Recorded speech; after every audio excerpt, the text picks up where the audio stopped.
Races at Richmond are always worth the price of admission, and just like you at home, we got in for free. Glad you saved us a seat. Tonight, 400 laps, 300 miles, one last chance, no excuses. It's time to rock and roll NASCAR style at Richmond, live on TNT.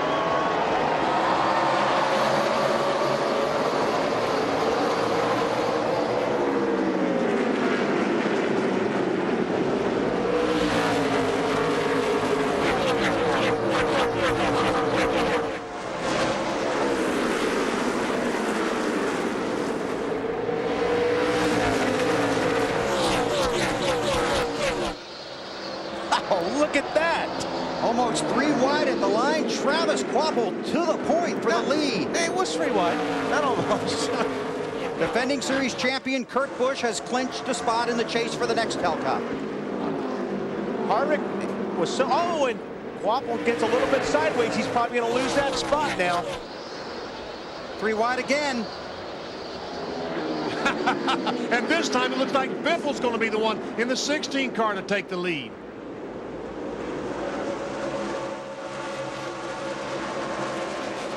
You can see the color-coded names at the top of the screen. Green currently in. Yellow, the guys trying to get in. Red, eliminated. These guys are looking like they're having trouble off before, BP, to keep running that high line. They're slipping a little bit and losing position. Their Biffle got a little bit sideways off before that time, and Harvick's down underneath him now, trying to get the spot. For Busch in the 97.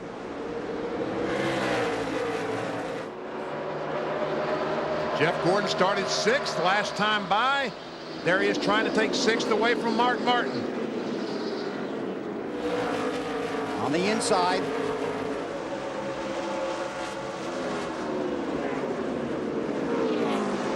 Meanwhile, up front, Harvick and Biffle. And Biffle's teammate Busch. A 3/4 mile track, BP, where there is a lot of room to race. This is a terrific, I can't think of a better speedway to have the 26th race of the season, determine who's going to race for the NASCAR Nextel Cup Championship than Richmond, where you can see, folks, they can race side by side. Busch into second. Dave on Jeff Gordon. Jeff Gordon and his crew trying to get themselves psyched up for tonight's race. Here's what Jeff had to say over the radio. Hi guys, that's what it's all about right here. See what we're made of. Have a good night. The focus has been on Gordon all this weekend. Crew Chief Robbie Loomis said, you know what? He's earned that and we'll deal with it. They currently run in the top 10, trying to move toward the front. Busch fighting Harvick for the lead. Yeah, these guys are working pretty hard for the lead right now. Harvick is doing everything he can to hang on. It seems like every time he gets to somebody's right there to take it right back away. Harvick trying to race his way into the chase for the Nextel Cup. Busch trying to race his way past him, Marty. Exactly right, Weber. And I talked to Kurt about trying to race his way to the lead like he is right now. And he said, you know what? I will push it a little bit tonight, but tomorrow, or next week rather, at New Hampshire, that's the focus, Dave. Kevin Harvick told me this afternoon when I spoke with him, I really like the high line around Richmond, especially coming off of turn 2. The transition onto the backstretch is a lot smoother. It's a lot better place to race this track. And it's a lot tougher to get past if you run that line.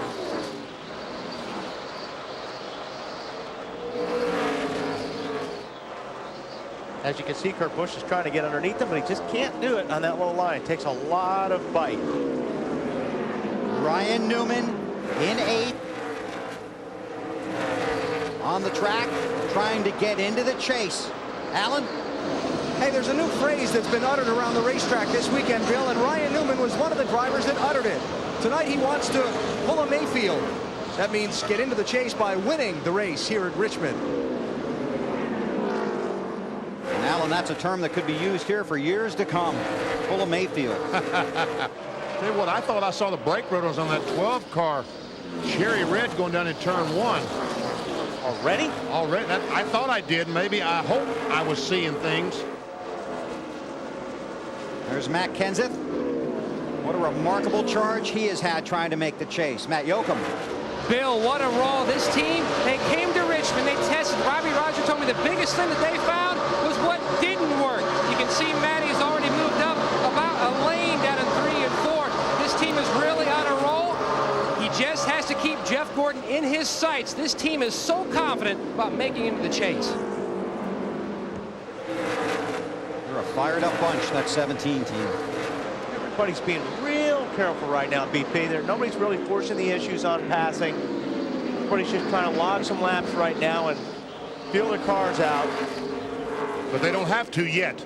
They're going to have to sooner or later, and we will see some of these guys making some moves, and as you talked about at the top of the show, making some pit decisions that you wonder about.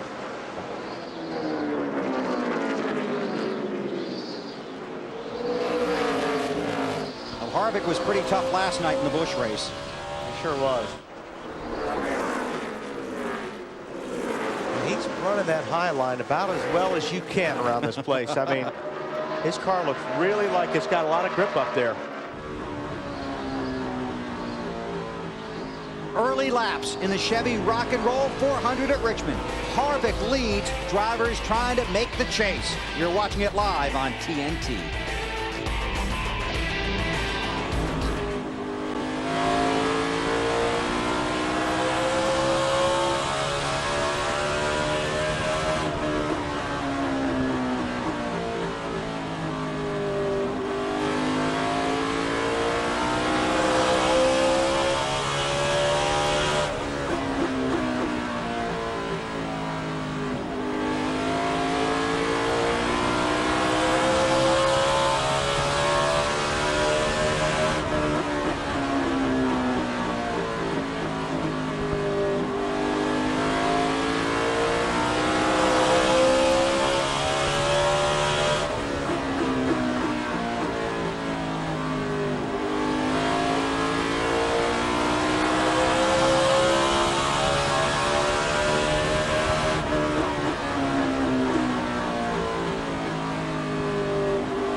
Good job. Just keep hitting your marks. You're peeling them up off.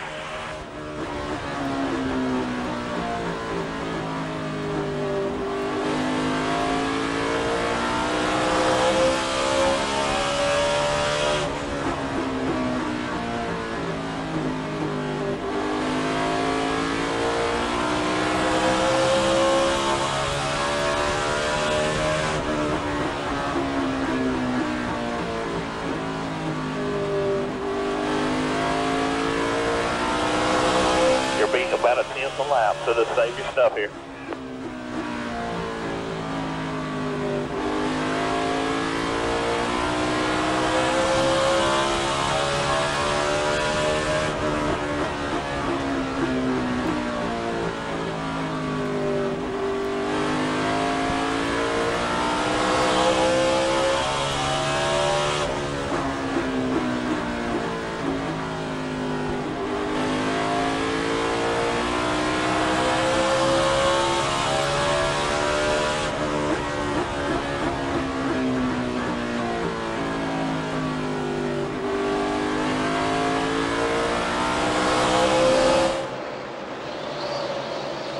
Kevin Harvick continues to lead here at the Richmond International Raceway. Take a look at our AutoZone in the zone.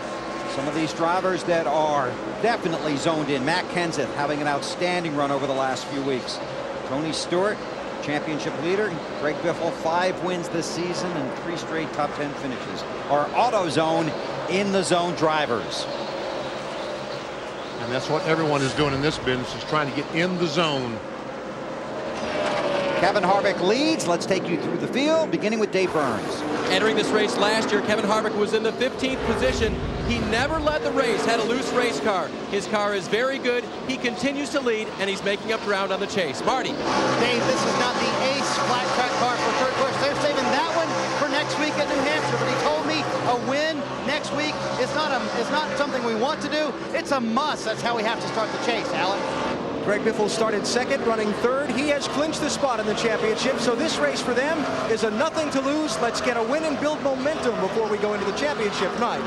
Travis Kvapil has fallen back just a little bit from Greg Biffle's bumper. Started third, running fourth. He's already accomplished one of his goals for the night, though. He wanted to lead a lap. He's done that, Dave. Kyle Busch would like to do that too, Alan. He's picked up 2 positions since the start of the race. I asked Kyle how good his car was tonight. He said it's a little tight early on, but it'll come to us later on. So far, so good. 24 of Jeff Gordon has made up points since he started the race. He started minus 30 from the chase. He is making up ground right now. So far, silent on the radio. Marty. Dave, in a pre-race prep talk, Mark Martin told his guys that he was very proud of them, thanked them for getting him into the chase. Car right now for Mark, just a little bit too tight. Ryan Newman started in the 8th position. He still runs in that 8th spot right now, reporting he'd like a little help with the front end grip on his car to make it turn better in the corners. Ryan, looking at the championship standings now, is 10th in points as he runs on the track. Jeremy Mayfield won this race a year ago. You see that black car? Jeremy earned that. He said, I always wanted to run a black car. The Dodge folks said, well, win a race before the chase, you can. Remember, he won in Michigan. Matt? Matt Kenseth, the 17 car, 9th in points, entering the race, currently 9th during the race. Now, he is the car that is most in danger of not getting Jack Roush, all 5 teams into the chase, but the car very consistent throughout the weekend, and he hasn't said anything about the car at this juncture. Bill? Thanks, Matt. Kevin Harvick continues to lead. He had led only 1 lap since the May race here at Richmond. Tonight, he has already led 26 by 6/10 of a second over Kurt Busch. We continue to go through the field. Back to you, Matt.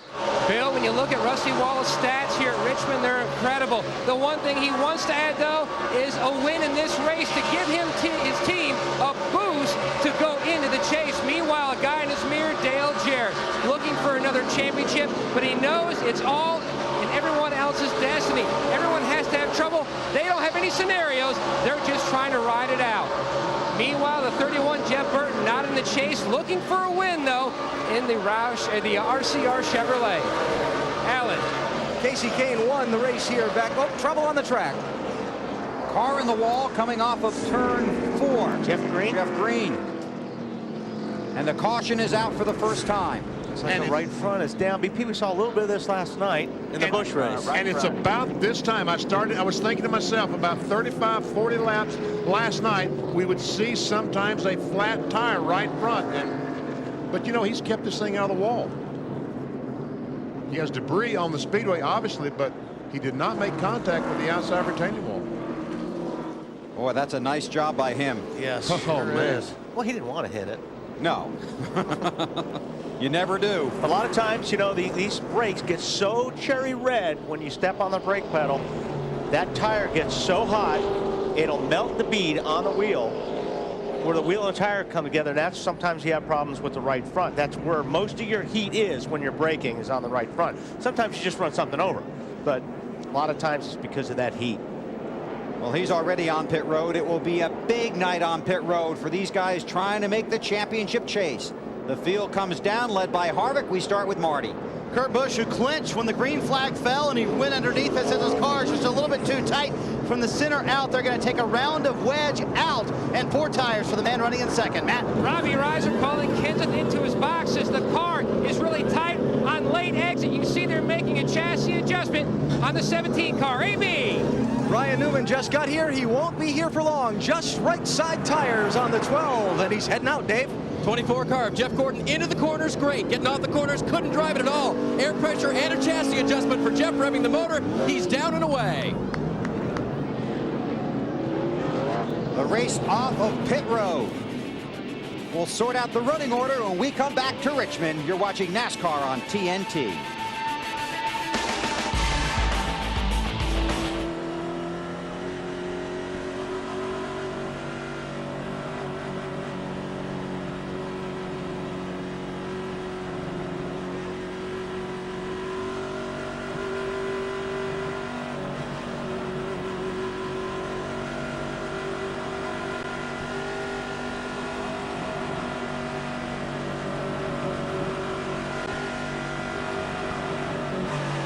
I would assume these guys just took 2 tires, correct? Them 2 did.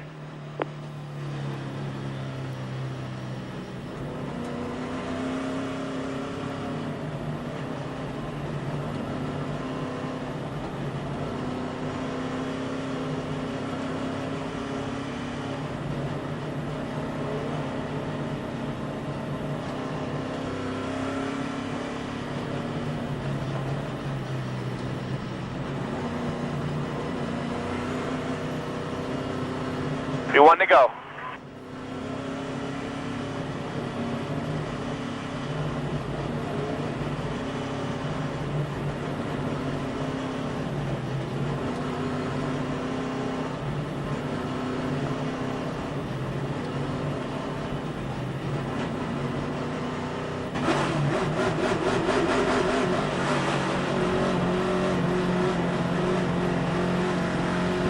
All your tires look good there.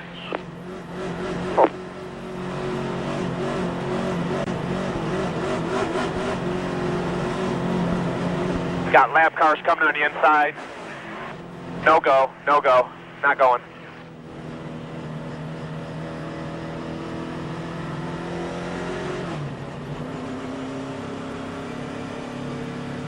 Lap cars coming your inside, to be 2 of them. You're on 1 to go.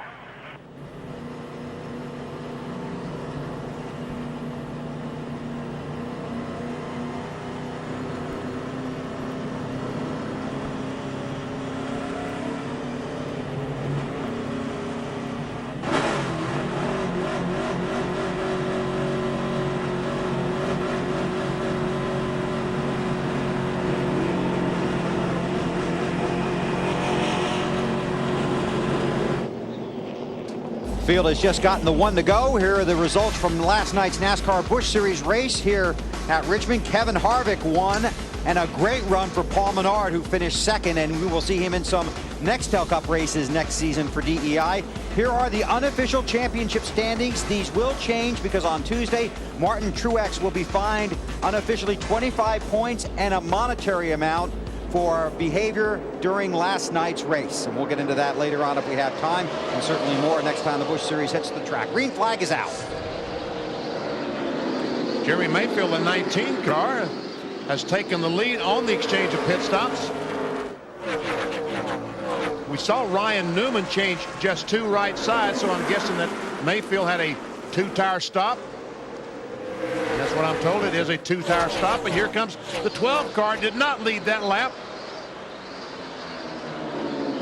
But these two teams both are Dodges, and they talked about it during the caution period about Newman leading and getting the 5 bonus points. He's only going to let Newman lead a little bit. Right, like about 100 yards. Yeah, it's just enough. You better start backing off the throttle if he's going to let him lead. Guess he figured he gave him a shot, so. Well, he's got that 29 sitting there in their mirror, so he can't mess around too much. Kevin Harvick has got a strong race car right now. The Truex point and monetary fine for a hand gesture after an incident with Mike Wallace on the track last night in the Busch Series race. Well, Newman didn't get his points. Now he might lose his position. That's just a universal sign of love between drivers. Is that what it is? Yeah. I'd ask you if you ever used it, but it might cost you 25 points. Let me put it this way, I love a lot of drivers. And a lot of drivers, I'll bet, love you, Wally.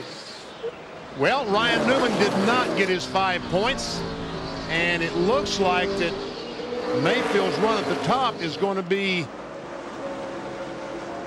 very short-lived, BP. Looks that way. He's trying. He's got, you know, Kevin's car worked really, really well on that high side. Now he's trying to make a pass on the low side, so he may not have the car to do it down on the bottom side. Alan? Hey guys, and this is what every crew chief on pit road is watching now for the end of the race. Remember, I talked about that crucial strategy call. Everybody's going to be monitoring the lap times that Mayfield and Newman are running now on just the right side tires to decide if they can take a chance on gaining that track position later on when they might need the points. Alan talked about it, and that's kind of the gamble you were talking about also. You wanted to get track position early, find out if it's going to work late. Yep, track position is, of course, it's important everywhere, but really important tonight here at Richmond. And they only had, you know, they didn't have that many laps on the left side tires, so that was a smart call. Take a look at our Craftsman pit summary. Harvick back to 3rd, Busch back to 4th, Biffle back to 5th. And you're going to see a lot of this tonight if these two tires work out, because guys are going to take a chance trying to improve their track position. I tell you what, that 5 car, Kyle Busch, he's all over the back bumper of Greg Biffle. And you'll see this a lot too, us dropping in the championship standings as they run. Kurt Busch clinched the spot tonight by taking the green flag. Right now, Newman is in, Kenseth is in, McMurray and Gordon are out. But Gordon, 36 out in 11th. Well, that's good racing right there. Kurt Busch on the inside, and Newman just can't get the pass made. And his brother's back there hoping he can so he can follow him through. Might give up on his brother. Nope, there he comes. The 16 needs to go.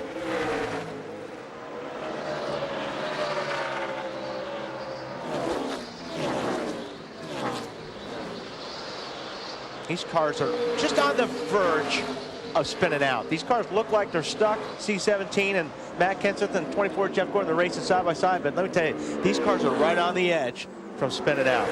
Dave? And the concept for this 24 car came in March when these guys were in the top 5 in the championship. They said, let's build a car for the chase, which starts next week, and let's race it at Loudon. A car that acts good at Loudon, Martinsville, Phoenix, those flat tracks. Well, they discovered they needed a good car like this week to make it into the chase. They've had some trouble with it. They worked it a lot on Friday, but so far this brand new race car is doing what Jeff Gordon needs it to do, stay in the front pack.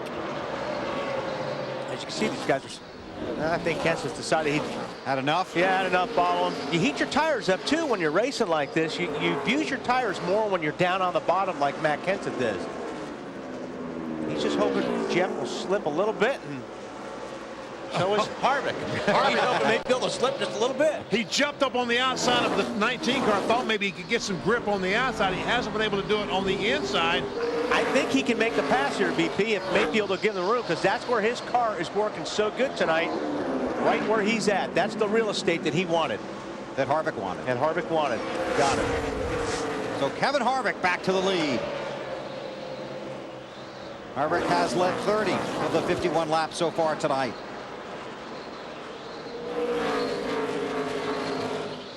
And Martin, and he's going to get run over by some of these cars. Marty, what's going on with Mark? Hey, BP, he's dropping like a stone, isn't he? You see him in the high line, the white and blue car. He came on the radio, said, guys, something's wrong. But that's all Mark said. The crew is on the wall. They're ready. But they've asked him a couple of times. Mark has not responded, but clearly falling back to the field.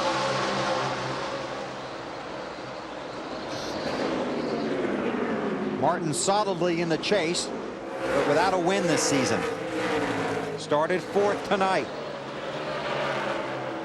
Sometimes when you think you've got something wrong with the car, it could be a slow leak in a tire sometimes. You know, it's when you can't pinpoint it, you know, the car all of a sudden is not handling like it used to. All the way back to Mark Martin. He's in 40th position. That was his crew chief, Pat Tryson, talking about coming to pit road. They're going to come, and they think that maybe they have a tire. That's the only thing that they, you know, they could change right now. That last pit stop they put tires on, maybe they got a bump tire on it. So Martin slowly down pit road at 40 miles per hour while the field races by. And it feels like you're in reverse. Really? Oh, that is a just terrible feeling coming in green like that. Marty. Yeah, and Wally, you know, as a driver, you kind of second guess yourself sometimes because you don't want to hit pit road, change the tires, and there not be a flat. So Mark wanted to feel it out for as long as he could. Clearly, though, something was wrong. They're going to pull those 4 tires off, put on 4 new ones with no adjustments. You're right, Marty. That's exactly right. Something you don't want to pull back on the track and your crew chief say, no, there's nothing wrong. But if Mark Martin says there's something wrong with the race car, there's something wrong with the race car. He's been around a long time, and he's got a lot of laps in these cars. Matt Kenseth leads under green at Richmond. The final 400 laps to determine the 10 drivers that make the chase for the Nextel Cup.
Back here at Richmond, still under green. Take a look at our Wendy's race menu. Next week in New Hampshire on TNT, the chase for the Nextel Cup Championship takes the green flag. Coverage begins at 12:30 Eastern Time on TNT with the Bank of America countdown to green.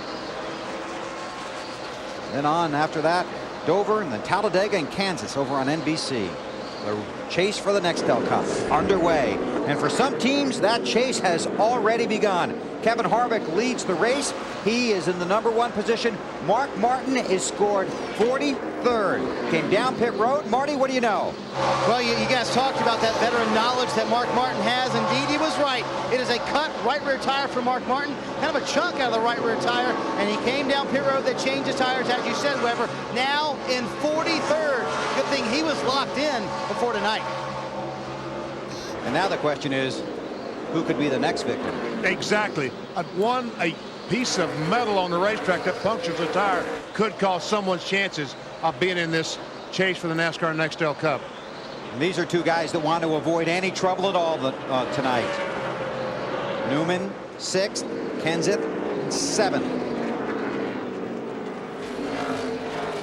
These two are currently 9th and 10th in points.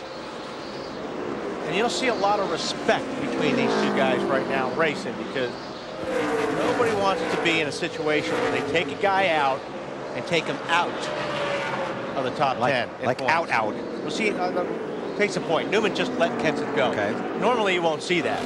But I mean, these guys are giving enough room to each other right now. It's early in the race. It'll be different later, but it's early in the race. And, you know, that you just don't want to eliminate a guy from having a shot at winning the championship. It'll be a lot different later. Yeah. You might have friends now on lap 70. Lap 370, forget it. I don't understand. The left rear tire on the 12 is discolored. You see how it's dark. It's supposed to have that yellow Goodyear around the edge of it. I guess it looks like maybe he's gotten close to someone. Or is the tire extremely hot? See how the right sides are yellow on the right, and the left rear isn't. Boy, if it got that hot to melt the paint off it, he's in trouble. Hopefully he just rubbed up against another car and knocked it off.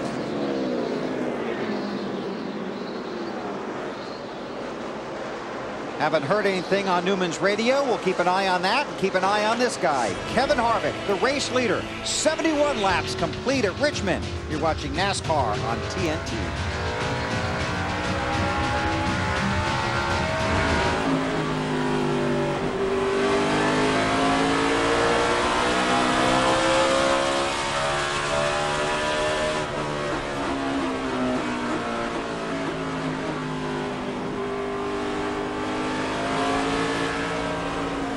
Clear.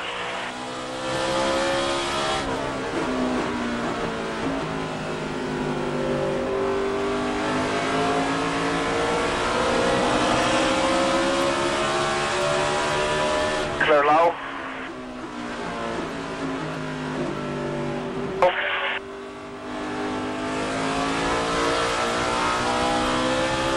Outside. Clear all around.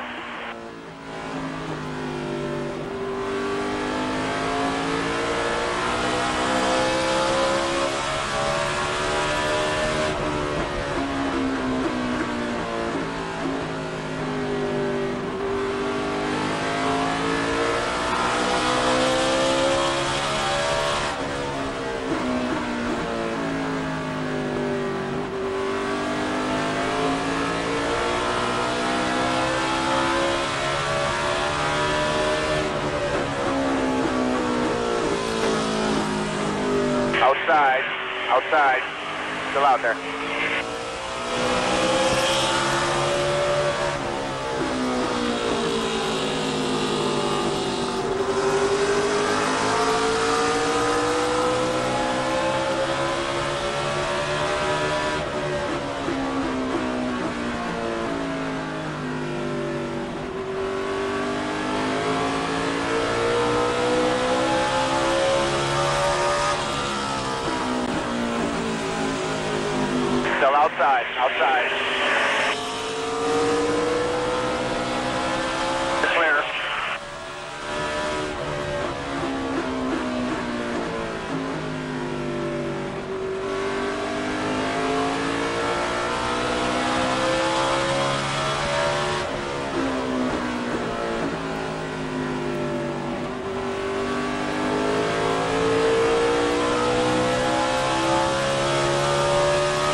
78 laps are complete of 400 in the Chevy Rock and Roll 400 here at the Richmond International Raceway. Kevin Harvick continues to lead.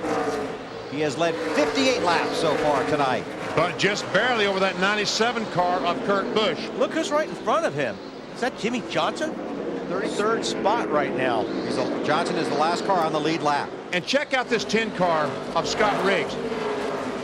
And check out the brakes.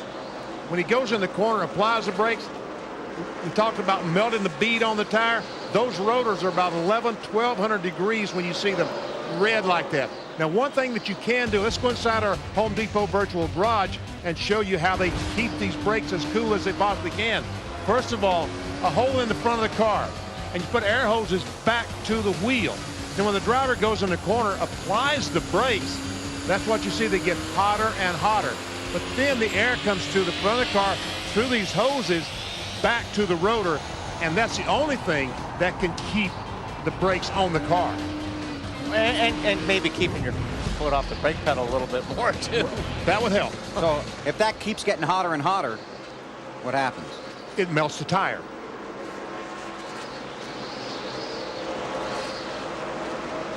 So Riggs running back in 36th spot, 1 lap down. Kevin Harvick is the race leader. Let's go through the field, starting with Dave Burns. And he's already picked up 2 positions, Bill, to 13th now, trying to drive his way into the chase. Lead the most laps, try to win this race, let the points fall where they may, and see if he's in. He's trying to pull a Mayfield. Marty. Kurt Busch obviously locked into the chase, running in second right now. The last change, he said, was a little too drastic. Let's undo a little bit of it. Car is loose into the corners, tight getting off the corners. Alan? No changes for Greg Biffle's team on his pit stop. Feel like they've got a very good car for the long run tonight, and they're finding out about it right now. Biffle up to third. Dave? The adjustments Kyle Busch's crew made were just an air pressure in his tires, but it's picked him up 2 spots. The 5 car moving toward the front since the restart. Here we go. Busch on the inside as the 29 car is hung up on the outside of Trouble. Mike Wallace. And Busch gets in the back of Wallace, almost turns him around. And Harvick wasn't real happy with the 4 car right there. You can see him shake his hand out the window. So he was trying his best to get around Mike Wallace. Mike Wallace is hard to get around. And Mike Wallace was the driver that Martin Truex was very upset with last night in the Busch race, to the tune of 25 points and maybe 10 grand. This is last night in the Busch Series race. That's Truex. Along the wall, the 38 car, Mike Wallace. But in that situation, Wallace had no idea that Truex was out there. He came off the corner, but Truex didn't know that. And I don't know if it would have made any difference if he had known it. Wallace did apologize after the race when he talked to our guys on pit road. But he didn't get fined for walking with his helmet. He got fined for telling Mike he loved him. Yes. With a hand gesture. Yes, he did, with a hand gesture. Back to this race. Yoakum. Bill back through the field. Matt Kenseth running in 5th, losing forward bite, but making ground on the racetrack. Now when he passed the 12, moved into 6th. That put him back 9th in the point standings. He is now up to 5th. Alan? Those guys in those top 5 positions better watch out for a red number 9 car. Since adjustments on the pit stop, Casey Kane has rocketed from 13th up to 6th place. He's running faster lap times than the leaders. He just passed his teammate Jeremy Mayfield. Now you remember Mayfield, trouble on the track. A car in the wall in turn 2. Sterling Marlin, caution is out. Looks like Kyle Petty will be the lucky dog.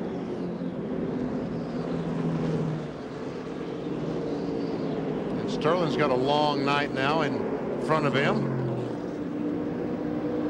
as they try to repair the damage. The left rear. Now, we see his left rear tire discolored. That means, I think, someone got into the left rear tire. You see the front fender there of the 45 car's got some damage to it. It's Kyle Petty. And he is the Ballpark Frank's Lucky Dog. Gets the Ballpark Lucky Dog Award for his car off the lead lap. See what we can see here. You see Robbie Gordon diving underneath Sterling Marlin in the 40 car, and Robbie slides up the racetrack and right into Sterling.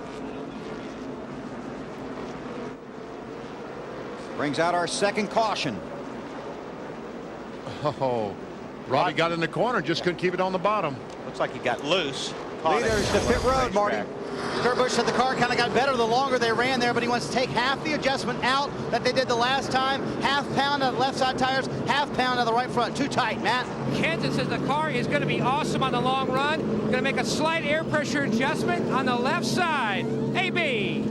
Track bar adjustment. There's the wrench going in the rear window for Ryan Newman. 4 tires. Also warned him to point his car out in the pit box so he can get around Elliott Sadler, who comes in now, Dave. Jeff Gordon's crew fixed one problem, bad off the corner. New problem, won't turn in the middle of the corner. More chassis and air pressure adjustments to try to help Jeff. And he will not win the race off pit road. He will follow Tony Stewart and race Rusty Wallace. We'll check the race off of pit road, sort out the running order when we come back to Richmond. You're watching NASCAR on TNT. He was going quite a bit faster than us down pit road there.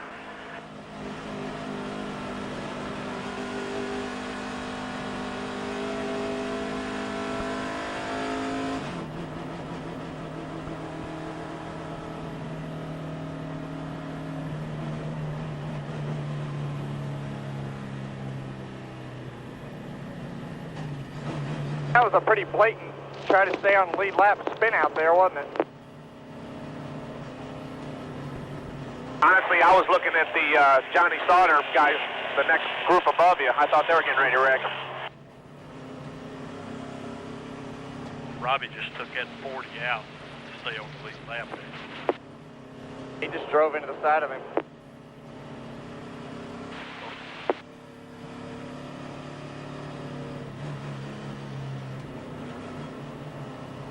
He wanted to go here at the line.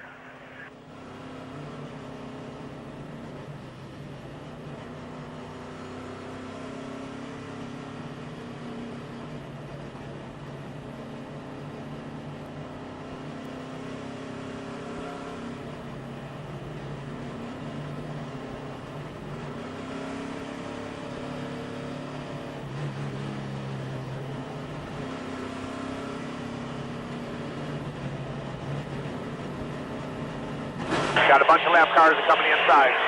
Coming off of 2 right now.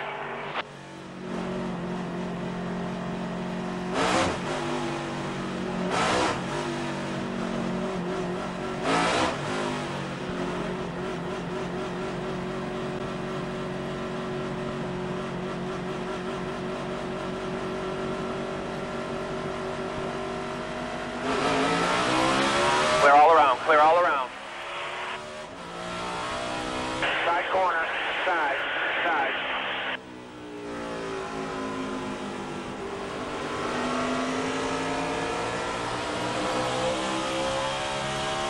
One side, inside.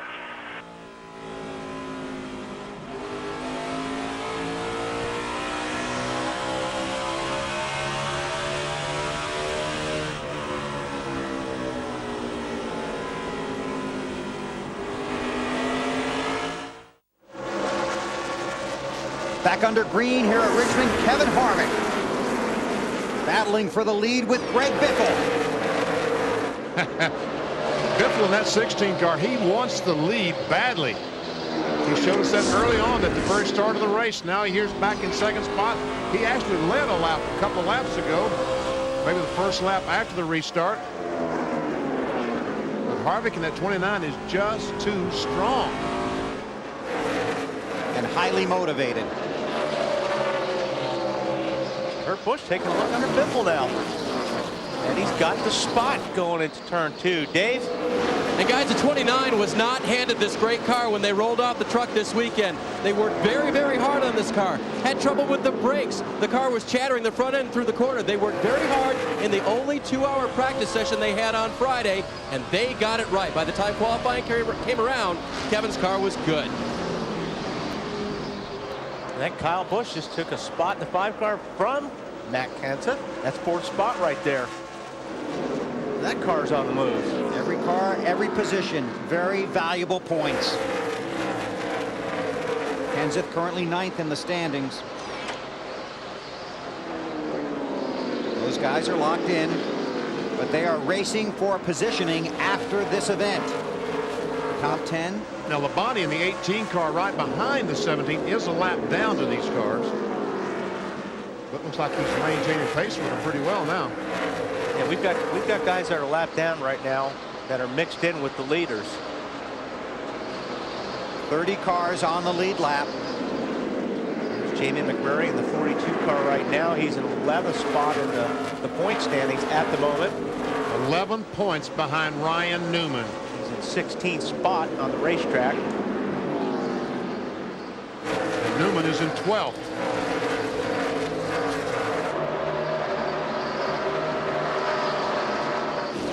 McMurray on the track. We asked him if during the race he wants to know if he's in the chase or out.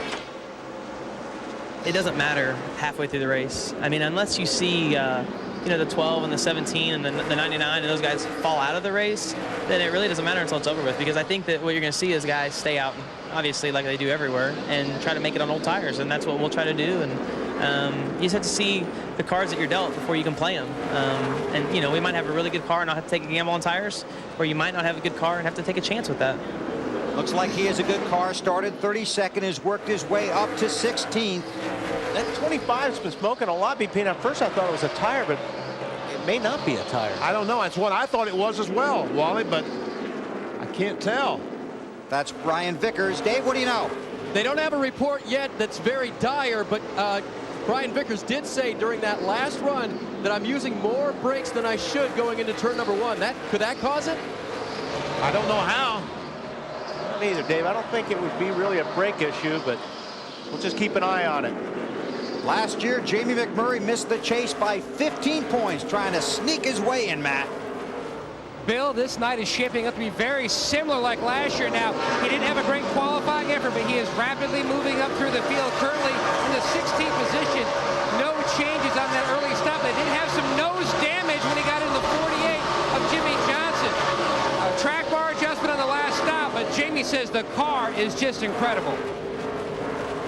Do want to update the 21 of Ricky Rudd, too fast exiting pit road. Had to start at the tail end of the field. He's 25th. And while you're watching the cars and the running order, and the 20, you're concerned obviously now about the 24 sliding back a little bit. Yeah, the 24 just lost like 3 spots in that one lap. So obviously what adjustments they've made isn't helping Gordon out right now because he's not going the direction they want to go. He is 13th on the track, 12th in the standings, 39 out of the chase.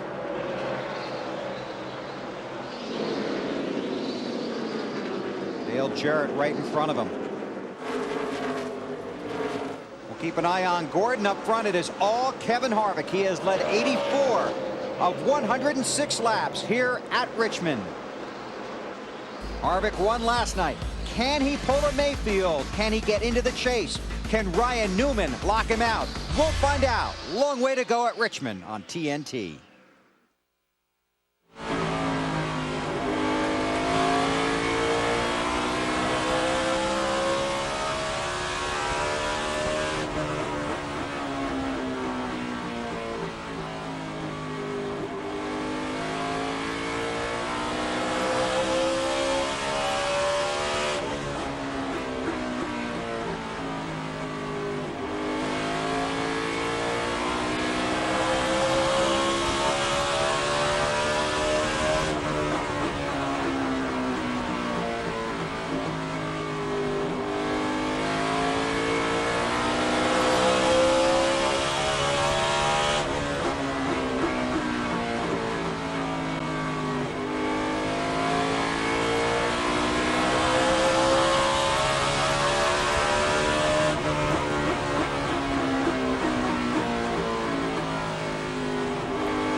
start finish. All right, track is clear, track is clear. Car's good right there. Info, that's 24 laps. We stand to stay right here. I'd say a lot of them will if we pit.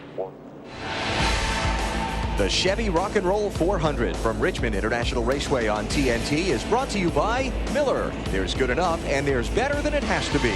Miller, good call. By Burger King, who reminds you there are 1,537 different ways to have a Whopper. Which is yours? By Singular, raising the bar. And by Allstate, official partner of NASCAR. As you can tell, we are under caution here at Richmond for a spin by Elliott Sadler coming off of turn 4.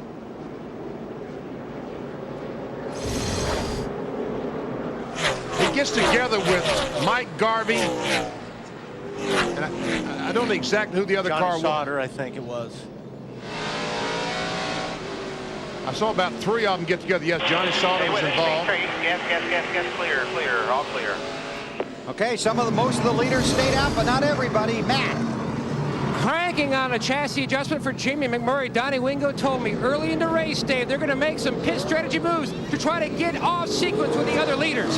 Matt, the adjustments they made last time for Jeff to try to help him in the middle, but not hurt off the corner, really hurt the car. Jeff said just terrible off the corner. Alan. See the left front damage just in front of that left front tire. That's what crew chief Todd Parrott is talking to his team about repairing before they send Elliott Sadler back out on the racetrack. Sadler complaining of a race car that would not turn like he needed it to and was falling back. Now they're going to try and get him out before he gets lapped by the pace car. So we'll sort out the running order, take a look at who stopped and who did not when we come back to Richmond under caution.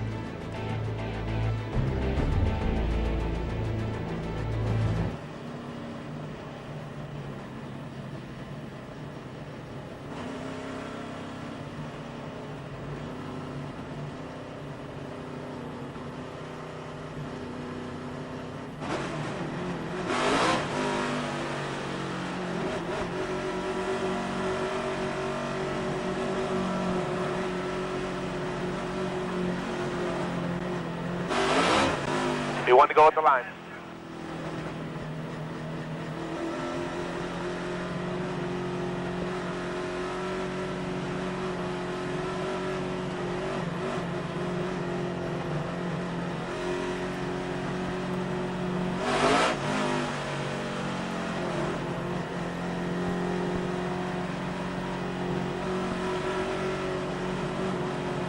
Last car is coming inside, and number 4 will be to your left on the start.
Back under green here at Richmond, the top 14 cars, top 13 cars did not stop under that caution.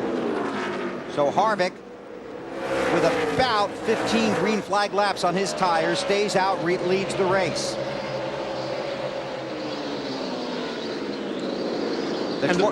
Go ahead, Benny. The 24 car, Jeff Gordon, pitted twice under that caution flag. Dave, what's going on? Benny, I just checked with Robbie Loomis, the crew chief. They came back in to reinstall, or actually to install a lug nut on the left rear tire. I asked Robbie, was that NASCAR's call or yours? He said, we knew. We didn't get them all on there. We had to come back down pit road. Man. Can't make mistakes. Huge race. Gordon runs 26th and is now 13th in the standings. 78 points out of 10.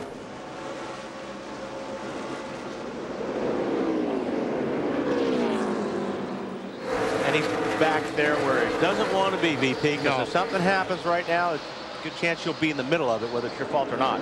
This is just a continuation of the way the 24 car has looked for the last 4 months. Battle between Kenseth and Stewart for 5th. Give it to Stewart. Kenseth at this point in the race doesn't want to really battle with anyone, and I don't blame him. Now, he's just got to be safe. He's got to just keep the leaders in sight. Not make any mistakes. Yep. What a story they've been, though. Oh, they've been tough. Yeah. They were all but forgotten. Now they got a shot at the championship if they can hang on to the 9th spot in the championship standings. Now, Jamie McMurray came out of the pits right behind Brian Vickerson, 25, but the 15 has gone by, and now looks like the 11's trying to go by. Matt, what's going on with 42? BP still tight. They made a number of adjustments again, trying to work the tightness out. Right now, you can see he is just hunkered down in a gaggle of cars, trying not to be too overly aggressive. Got into the 48 earlier, just trying to bide his time as Lauren Ranier, his spotter, trying to work him through that traffic. Let the 15 be the blocker. He's going on the inside of Carl Edwards there in the 99 car. Carl Edwards, 8th in the championship standings. And Carl knows all he needs is a top 20 tonight. Exactly right. Secure his spot. That would be something. Carl Edwards making the chase. Hey, here's our Miller race fact. A pole sitter has won only one of the last 26 Richmond Nextel Cup Series races. Jump on the radio and tell that to Harvick. I don't think so. I'll let you do that, Bill. No, thanks. I'll pass. Since they changed this track to 3/4 of a mile, 3rd place has won 5 times and 7th place has won 5 times. With the pole sitter, not that much success. Matt, how about Matt? Bill, not a lot from Matt, but he's got a full rearview mirror of the Blue Deuce, Rusty Wallace. Now Rusty trying to work on the point standing as far as Jimmy Johnson goes. As the 9 is high, Bill. Yeah, he was way up into the wall there, Matt. I don't know if he just slid up there or not. Doesn't look like he's got a tire down at the moment, but looks to be okay. Way out of the groove. I'm sure he's got a lot of that trash on his tires now. It's going to take a couple laps for all that garbage to get cleaned off those tires. Matt, you were saying? Well, Matt hasn't said a whole lot, but you can see that the car not as good this run as it was in the previous run. They made an air pressure adjustment. Matt's car not as solid, but he is solid in the points. Currently 9th, just where he started before the race. Former series champion Matt Kenseth. There's Kevin Harvick, your race leader. He's led 109 of 132 laps tonight.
still under green here at Richmond. Take a look at how our Koch family of drivers are performing tonight, and they're doing pretty well. Not too badly. Harvick started on the pole. Busch right behind him. Biffle. Elliott Sadler back in 29th. His chase chances disappearing. Jeff Burton struggling here in Virginia. Kevin Harvick. Strong car. Well, the 39 car, just watching these guys, it happened. 39, I think, squeezed the 20 car, Tony Stewart, in the wall. I don't know if he got out of that or not, but that's David Stremme in the 39 car. Even though he was out there. But he was fighting with the 4, and the 20 car was high, and the next thing you know, I saw Tony up in the wall. Well, let's see if we can see what you saw. That's how I saw it. Ooh, 20 did not hit the wall, though. He was lucky. And we heard Stremme say that he just didn't realize the 20 car was out there.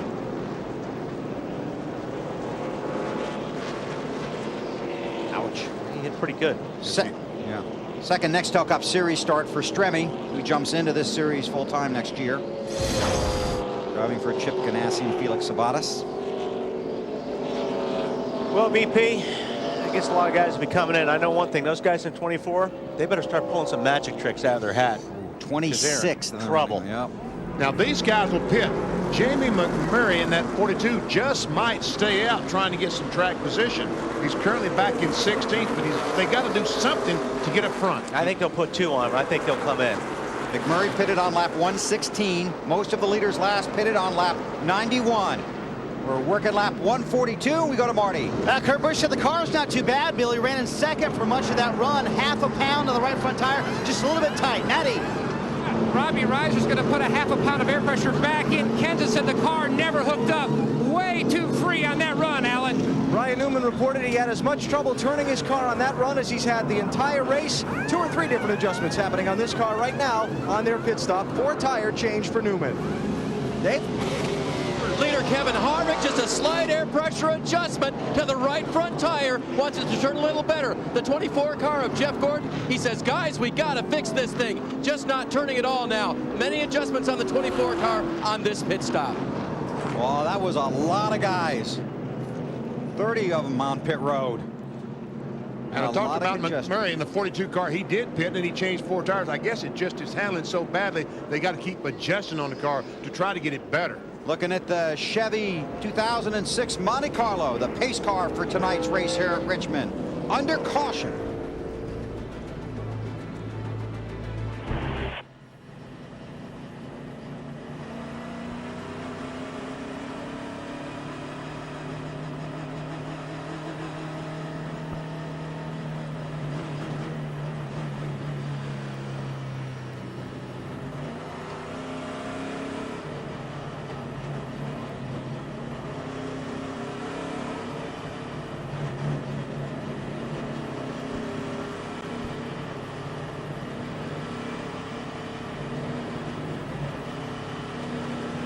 Be 1 to go here at the line.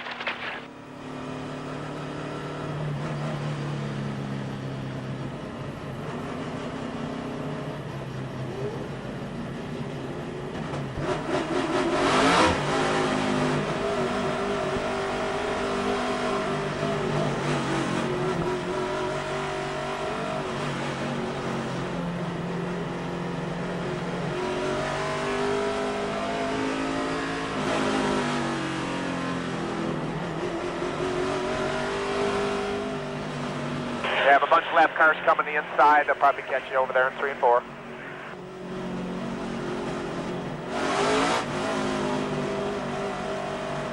Not gonna go. Not gonna go. Be 1 to go at the line. Lap cars coming inside here.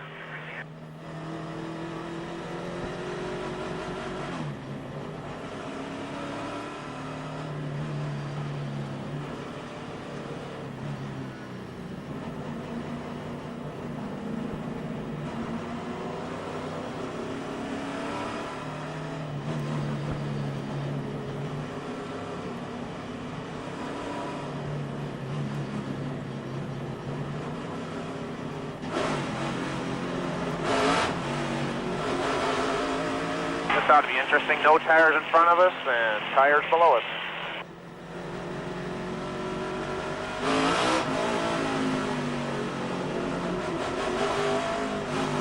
Coming to the green.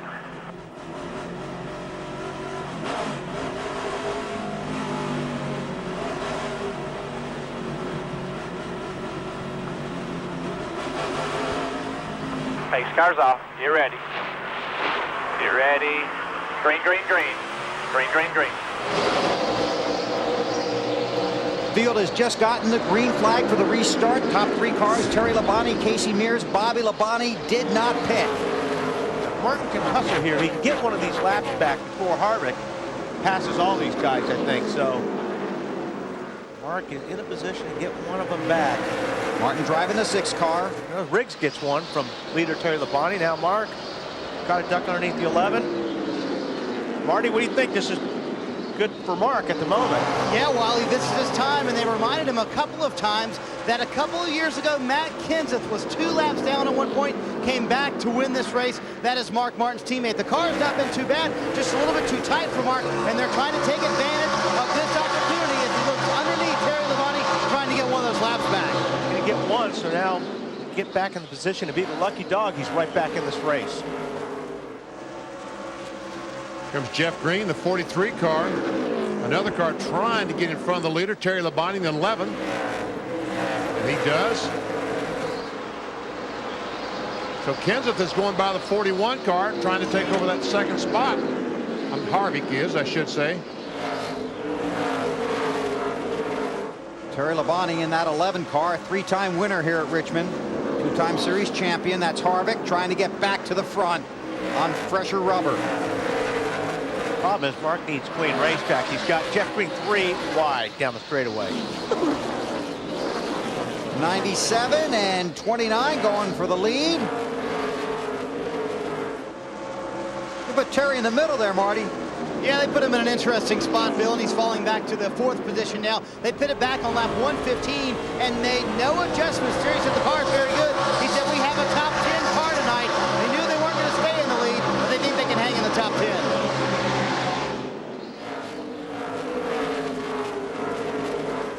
Got to take some kind of chances here.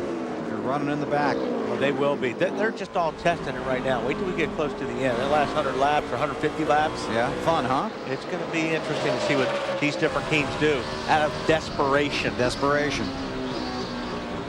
Because as you said, desperate people do desperate things. In the last portion of this race, there are going to be some pretty desperate people. Kurt Busch. Looking inside of Harvick. It's Jeff Green, tail into the lead lap in the 43 car. He's got Harvick blocked right now, so he may be able to pull this pass off. Unless Harvick gets on the outside of the 43 and tries to. This is going to work in Kurt Busch's favor. Yes, it is. It might not work too long in Jeff Green's favor, though. No, that's true. Oh, Kurt Busch got loose off turn 4. Allowed Harvick to get back up on the outside and retake the lead. Yeah, Harvick desperately wants to be on the outside of the 43 car. That's where his car is working best. So he'd like to get his fender up outside the 43. 43 knows he's there, then he's got the spot. And Harvick wants to not only lead this lap, he wants to lead the most laps. Right. And get those extra 5 bonus points. And that's exactly what he did. He got outside of the 43 car of Jeff Green and made the pass.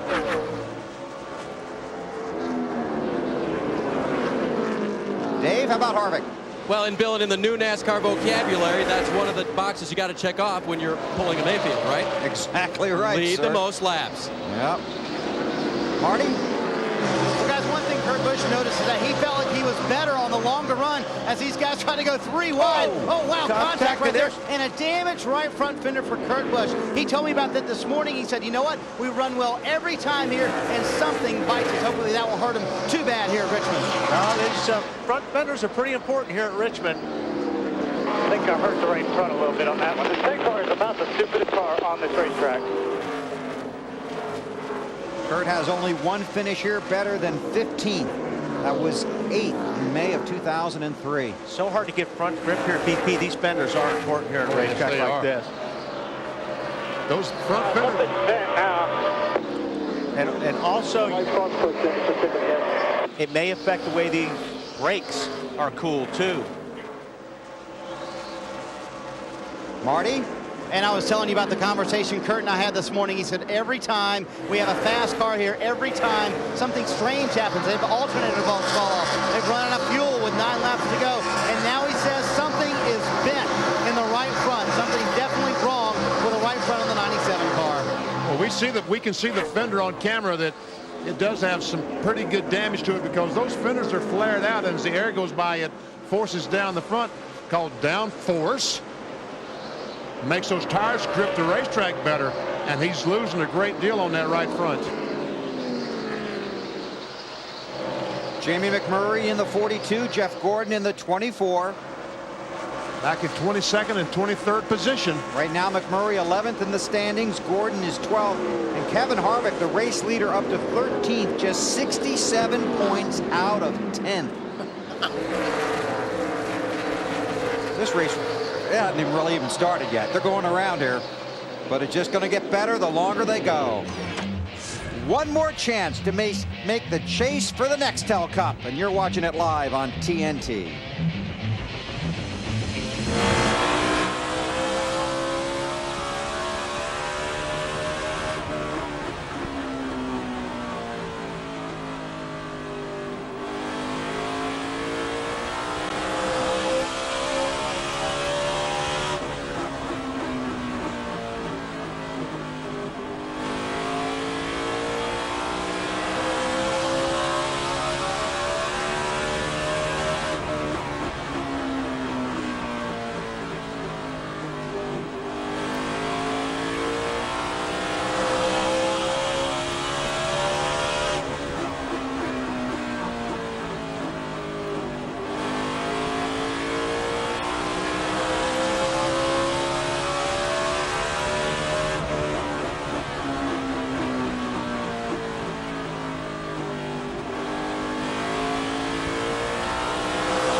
Right now, you're beating about 2/10 a lap to the save yourself.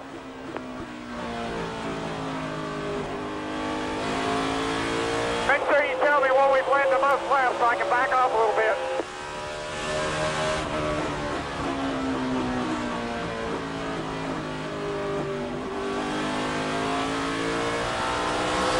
Be about 40 more here, Kevin. But just you go what you're doing, you're fine.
Little different take on this week's Nextel Fan of the Week presented by Sprint. We're going to honor you, the fans who have given so much to the relief efforts in Hurricane Katrina. I'm with Michelle Rydell from the American Red Cross and Brett Shelton, the president of the Michigan International Speedway. Michelle, where do the Red Cross efforts stand?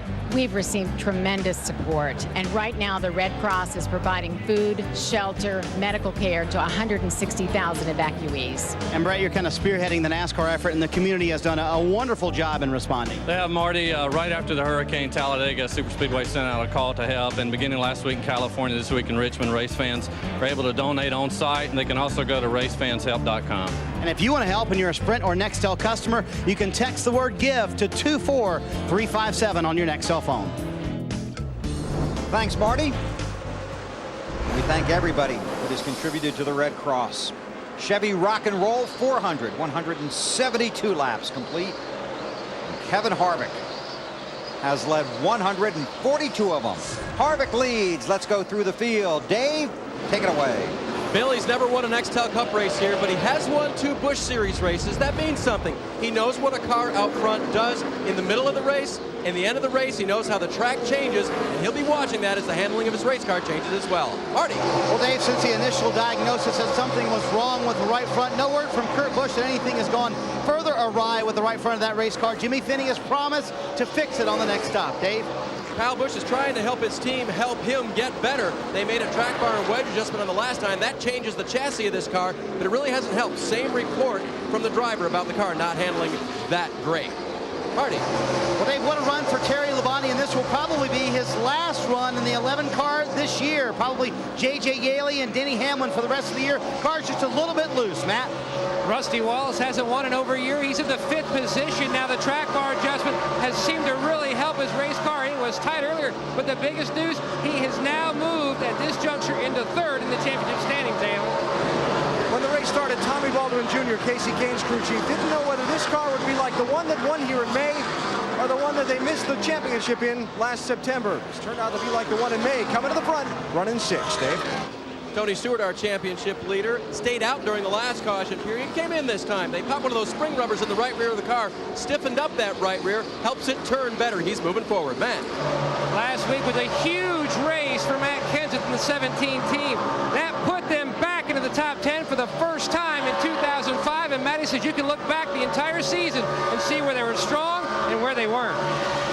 You can sit back and look through the year and see a lot of things. I mean, we've been caught up in other people's wrecks, twice that have made us finish almost last. And, we've blown 2 or 3 right front tires while we were running good. We're running 3rd at Bristol and had a flat, and we're running 5th at Phoenix and had a flat. So, I mean, a lot of places like that. But there certainly is a lot of them we did to ourselves where we ran really poorly or we made mistakes or whatever. There is a lot of them. So it's always easy to look back on that. But really, every week's a new week, and you got to go on and do the best you can every week. I mean, a couple months ago, nobody thought we'd have a shot. And here we are with at least a chance. It might not happen, but we got a chance. The air pressure adjustment hasn't seemed to help. He's dropped 4 spots on the racetrack, but he is still 9th in the championship standings. Snyder. Matty, nice little run for Casey Mears. Stayed out under the last caution. They got some track position. Currently in 9th. He said the car extremely loose getting in the corner, and that makes the car tight coming off of the corners. Alan? After a test session here a couple of weeks ago, how confident was Jeremy Mayfield's team tonight? Crew Chief Slugger Labrie told me anything less than a win will be a disappointment. Mayfield running in 10th now, but a long way to go. Thanks, Alan. Kevin Harvick continues to lead by a little over a second over Kurt Busch. He has now led 150 laps in this race. That is a career high for Harvick. The most laps he had ever led in a single race coming in, 137 at Bristol. So Harvick on a roll back through the field. Here's Allen. Well, Greg Biffle has climbed his way back up to the 11th position. He had fallen back to 18th on the last pit stop because when Michael Waltrip's crew and his were working in the tight confines of Richmond's pit road, one of Biffle's team's tires got knocked away. They had to wait before they could let him go. He's making up the track position. Ryan Newman started the night just outside of the top 10 cut in the race to the chase. He's just inside of it now, currently 10th in points. His car not having the front grip that he wants. They continue to adjust on it. Nice night for Travis Kvapil, running in 13th position. Travis's best finish this season so far is a 7th. They might be able to better that tonight. Right now, he says the car as good as it's been all evening. Marty?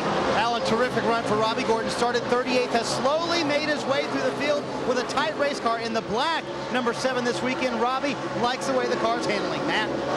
Marty trying to chase him down, though, is Michael Waltrip in the 15. He's been hovering. You see him in the high line, typical Mitro. Michael hovering in the 13th to 18th spot on the racetrack most of the night, but he's been tight most of the night, Dave. Ricky Rudd told his crew, my car turns a little too well. They made an air pressure adjustment to try to help him. Hey, it worked. He's picked up 3 positions since the restart. Matt, back to you. Another bubble guy, Jamie McMurray. He's running in the 17th position now. He and Donnie Wingo debated whether to stay out or pit out of that last caution. They decided to pit. Currently 11th in the championship standings, trying to race his way in. The car, though, he says, is actually better than it looks on the racetrack. Dale Jarrett, you can see him in the 88 car down at the bottom. He has been tight most of the night, pushing that nose. Haven't been able to make any headway. Alan? Careful is the word of the night for Carl Edwards so far. 19th or better gets him a spot in the championship tonight, no matter what else happens.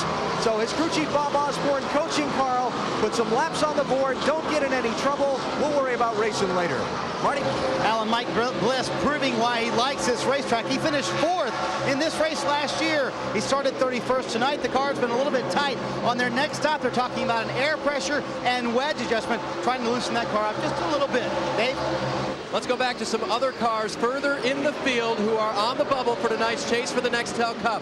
That includes Jeff Gordon, who currently runs in the 27th position. He restarted 25th. Remember, they made a lot of changes for Jeff on that last stop. They have not worked. He's been heavily mired in traffic. Battle for the lead, Bill.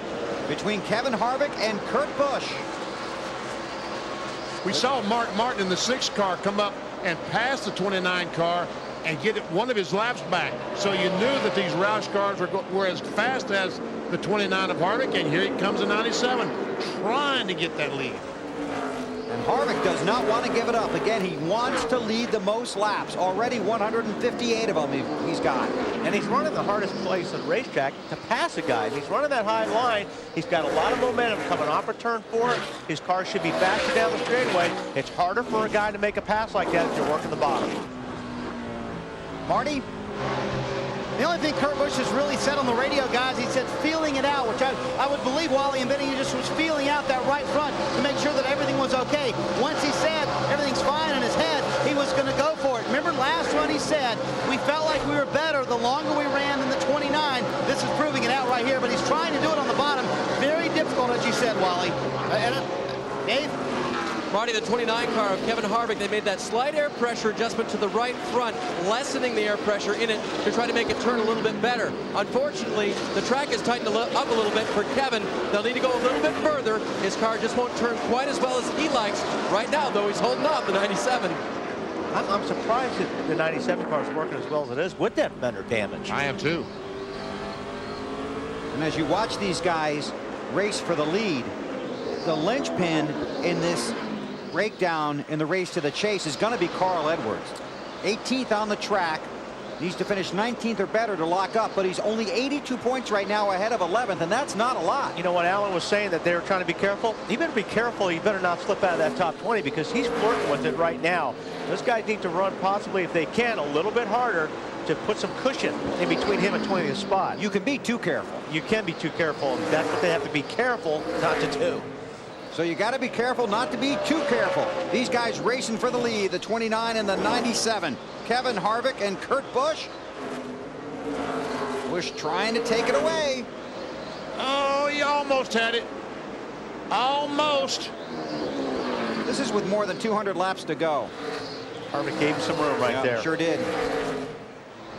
So Busch takes the lead. We close in on halfway at Richmond.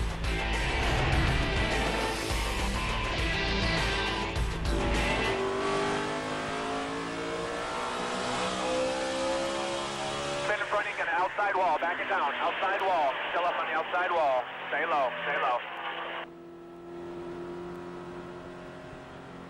Shattering the front tires in the center, Todd. Hey, Kevin, you think we can stand to get that track bar up just one round or maybe half a round on the right rear? Let's just go half a round. Or you think that air helped you right there, or did we make any change at all? I think it was worse. Info, we're going to put that 10th back in that right front, Slappy. And take a 10th out of both left sides, Slappy. 10th into right front, 1/10 out both left sides. Pit road is open. Open.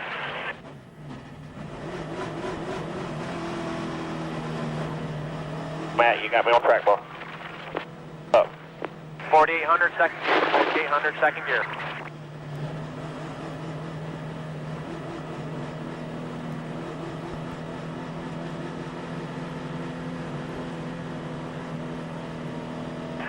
Start finish line.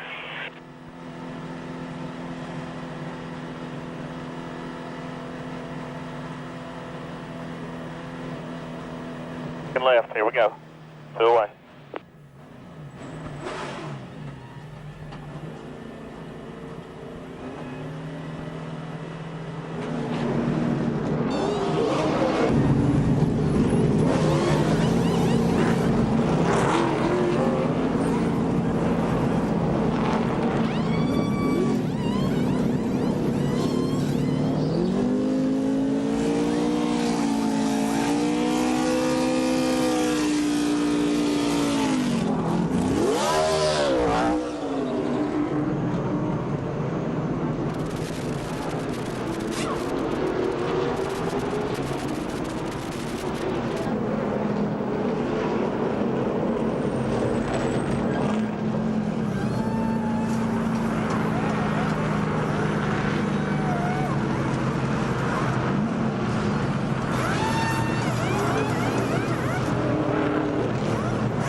Had 5 behind you there, so have everything warmed up, ready to go on this start.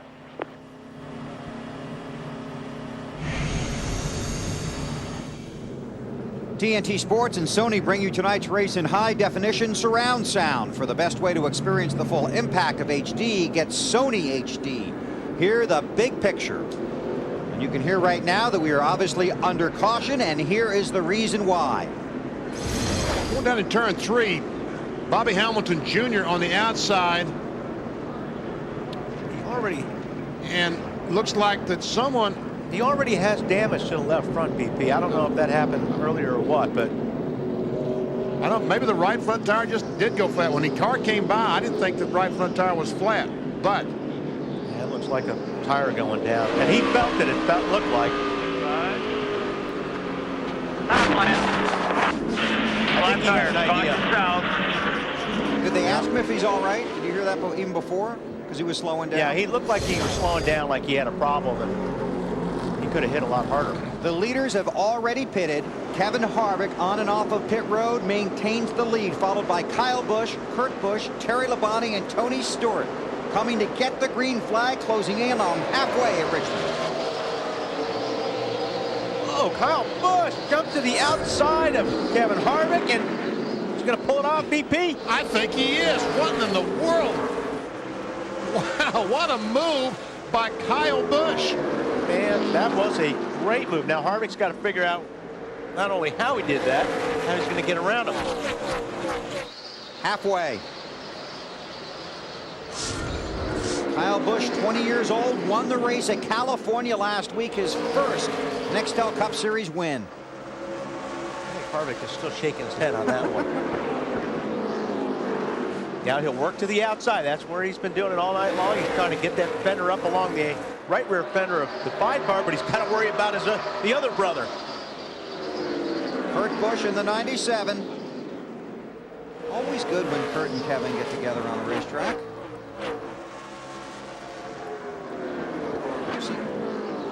Ooh, 97 slides up the racetrack a little bit.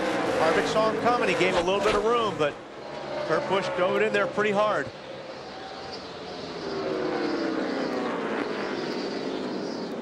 And I'm surprised that Kyle Busch can run. He should be watching the mirror and watching this pretty good race behind him. Some of the bubble cars, Ryan Newman back in 15th, Jamie McMurray 16th. Sorry, go ahead. I was just to say, see how that 97 slide, and Harvick can see that. Harvick has got to drive up the racetrack to keep from the 97 and bouncing off his door. Here we go. This is the battle for the 10th position in the NASCAR Nextel Cup, the 42 and 12. Matt? Right there behind his teammate in the 41 is the 42 of McMurray. Now it just takes his car, Bill, so long to come in. A small air pressure adjustment.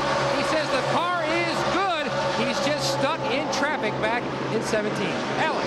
Well, nobody's telling Ryan Newman whether he's in or out. He says, I know the math. He said that before the start of the race, and they'll worry about that as we get closer to the finish. Continuing to adjust on the car. They pulled some tape off the grill this time. Also adjustments mechanically to the machine. They're trying to keep him creeping toward the front. And right in front of Newman in that 99, that green 99, is Carl Edwards, Alan.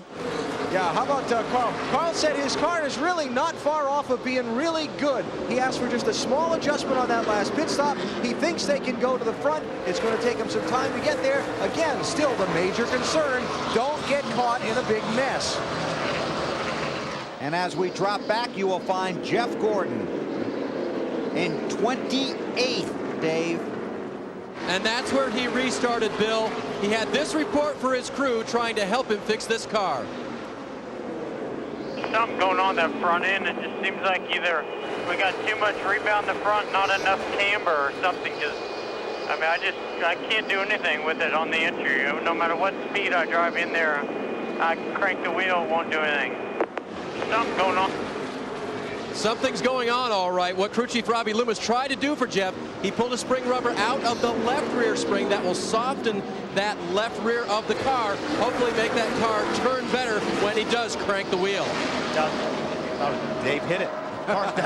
It won't turn. You see him go down into turn 1 here, and the car just slides up the racetrack, so the car's not turning. He's not getting the downforce or the grip on the front tires to help them get to the bottom of the racetrack. And you fans are getting 2 races in one tonight. The race to get into the chase and the race for the win here at Richmond. And as you saw in the box, the Busch brothers up front. Now Kurt leads Kyle and Harvick back to third.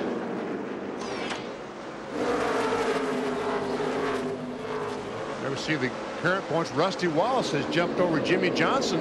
That's 5 points when we start next week in Loudon. Johnson's not having a good evening. He's 34th right now in this race. Mark Martin with his flat tire has fallen back 2 spots. And Ryan Newman is currently in 10th. Not by much. 5 points over Jamie McMurray. Oh, contact back there. Was that Gordon? Hey, we're done now. Said we're done now. Over that side. Didn't say we're done now. Ran me in the wall. He's in the wall. Right side. See all the damage on the right side, the white on the tires. Race 26, lap 211. 4-time series champion Jeff Gordon. His championship hopes perhaps over now, Dave. When I spoke with Robbie Loomis today, I asked him how he was keeping his crew positive about what's been going on lately. He said, you know, when we had a flat tire at Watkins Glen, we were down as well. Just trying to talk these guys through it, remind them it's not the end of the world when things like this happen, but it sure does hurt. You know, David, there is some damage on the right side of that car, but if he didn't bend anything, but maybe it's just a toe. It may be okay. He's talking about the toe being out of whack. There he gets. Looks like he hit it pretty hard when Johnny Sauter, the 1 car, came up and kind of forced him in the wall. What do you think? Yeah, but even the toe can be fixed on a pit stop. Well, it's a fast lap around here under yellow. But yeah, Sauter up the racetrack. He wasn't cleared. Didn't know the 24 car was there. And he got on the wall pretty hard, BP. So the toe may be knocked out. Caution is out at Richmond. Gordon slow and in trouble. You're watching NASCAR on TNT.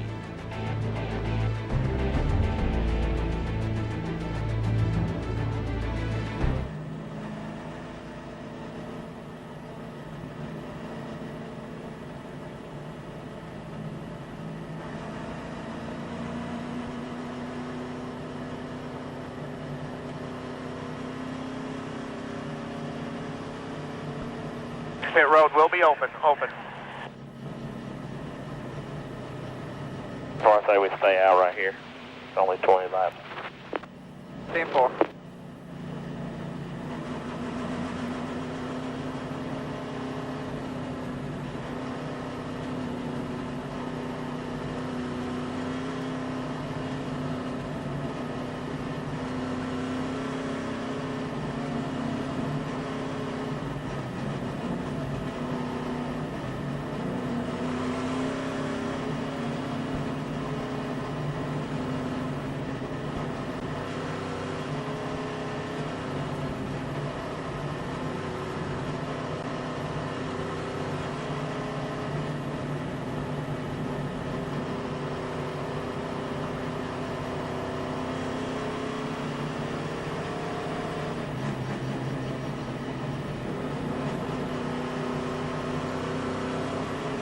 What was the yellow for? Debris 24 hit the wall.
TNT Sports is live at the Richmond International Raceway for the Chevy Rock and Roll 400, the final race to determine the drivers that will chase the 2005 Nextel Cup. Caution brought out by 4-time series champion Jeff Gordon, pinched into the wall by Johnny Sauter. He has been on and off of pit road. An update from Dave Burns. He has been on pit road for the second time. First time to fix damage, second time to check the straightness of the toe. What that means is if your car, your passenger car, is out of alignment, it'll pull to one side or the other. If the toe is off on the 24 car, that's what'll happen as well. They quickly checked it, then radioed back to Jeff, come back. We are going to have to fix it. Right now, the 24 is not tracking correctly. I think they better look at the rear end, Dave. Yeah, it looks like the rear end's been knocked over a little bit on that 24. What in the world? Something just happened down coming out of turn 4 with Jimmy Johnson. He went around. I guess he was trying to clean his tires off. Flat left rear, guys. Flat left rear, huh? It is flat, yeah, look at that. Huh. Wow. Good time to happen. You're going to spin out, the caution flag's a perfect time to do it. Yep. There you see it. All 4 tires. Marty? Yeah, Bill, Jimmy came on the radio in kind of a bewildered voice and said, yeah, flat left rear, guys. They had just pitted a little while ago, and this just adding on to what's been a horrible night for the 48 team. They have not been able to get this car to handle, and now you can see that flat left rear and a lot of damage on the left side. They'll have to come to pit road, change 4 tires. Dave? 24 team going to the right front of the car. Car chief Steve Letarte is underneath the front along with tire changer Corey Quick. They have looked at the right front of that car. They're radioing back to Jeff. They have not looked at the rear end of the car yet, Wally, so that doesn't appear to be where they're going to try to fix it first. They put the wrench in the rear window to make a big wedge adjustment to try to help that car to change the handling based on how bent it is. Look at Steve Letarte turn that wrench. That will change it, and now he's going to have to head off pit road. Corey is making sure that all the debris is, the fender debris is cleared from the right front of the car so that it doesn't rub on the tire, and Jeff heads back on the track. Normally, if the car's not tracking right, most of that is because the rear end is off. So Gordon was on pit road, comes back out, getting ready to go back to green, and then Jimmy Johnson spins, his Hendrick Motorsports teammate. Gordon comes back to pit road, gets additional work on the car. But how did Jimmy reach out and puncture the left rear tire, see, Bill Weber? So that's not... I'm just watching the race. I understand. I'm just watching the race. Gordon back to pit road. Now it's time for the singular Race Talk $1,031 challenge. Which driver outside the top 17 in points has been the most disappointing over the first 25 races? Casey Kane, Bobby Labonte, Dale Earnhardt Jr., or Michael Waltrip? To vote, text the word race to 191 on your singular wireless phone or go to NASCAR.com. You'll also be entered for a chance to win $1,031 or Wally's weekly paycheck. I was going to say, I have the 31 part. Field has gotten 1 to go. They're behind the 2006 Chevy Monte Carlo, the pace car for the Chevy Rock and Roll 400. And they tell me that car is very similar to the car you'll find at your Chevy dealer. But this one you can't have. AB? Hey, double trouble for the Hendrick Motorsports team, Bill. Brian Vickers is behind the wall. Behind those crewmen is a damaged right front corner of the car. Brian was having transmission trouble. He and Jimmy Johnson got together. You saw the damage on the left door of Jimmy Johnson's car. There's matching damage on the right front of Brian Vickers to go with it. I'm going to start looking for the full moon. I had seen the smoke come out of the back of the 25 car. And what, so it's a transmission problem out, Alan? That's what started it, BP, and then he was getting ready to pit, and he and Jimmy got together. Back to green at Richmond. Kurt Busch leads.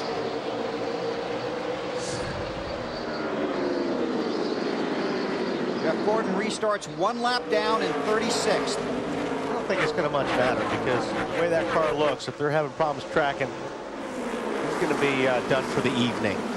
14th in points, 98th out of the chase. Hard enough to drive these cars when they're halfway right. We see Big Orange come in there, Tony Stewart. We haven't heard from him much tonight, but that car has been fast. It's been fast not only tonight, but for the last couple of months. Ever since, since Pocono, Dover, back in June. Michigan was a good run for him.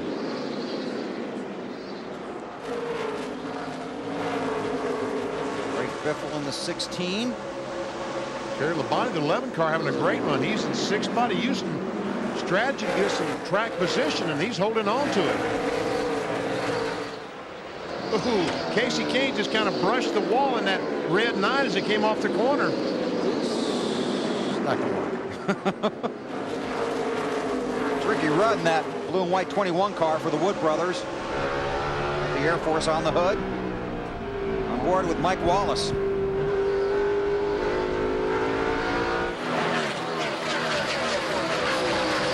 Just a thought about Jimmy Johnson as we watch this side by side. Jimmy had that wreck here last year where he spun out and then was coming back to pit road and the car turned right into the wall. So he's had back-to-back tough September races here.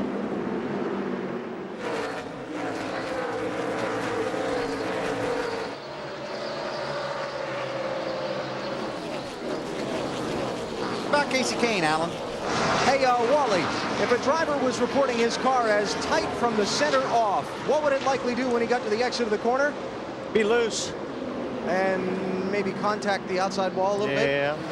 That's what Casey's telling his team. Yeah, you got the wheel turn so much because the car isn't turning. Then when the thing catches up with itself, jumps loose. So Casey's running a pretty high line. He normally runs a high line, but most of that's because his car's not working. Casey won here in May. His first Nextel Cup win, chasing his second. This battle's going on as Casey Kane is running in 12th position. Travis Kvapil 11th. Matt Kenseth in the 17 with Tony Stewart closing in. Mr. Yoakum. Bill, he just passed Tony Stewart about a lap ago, telling Robbie Reiser to the caution, the car is the best it has been all night.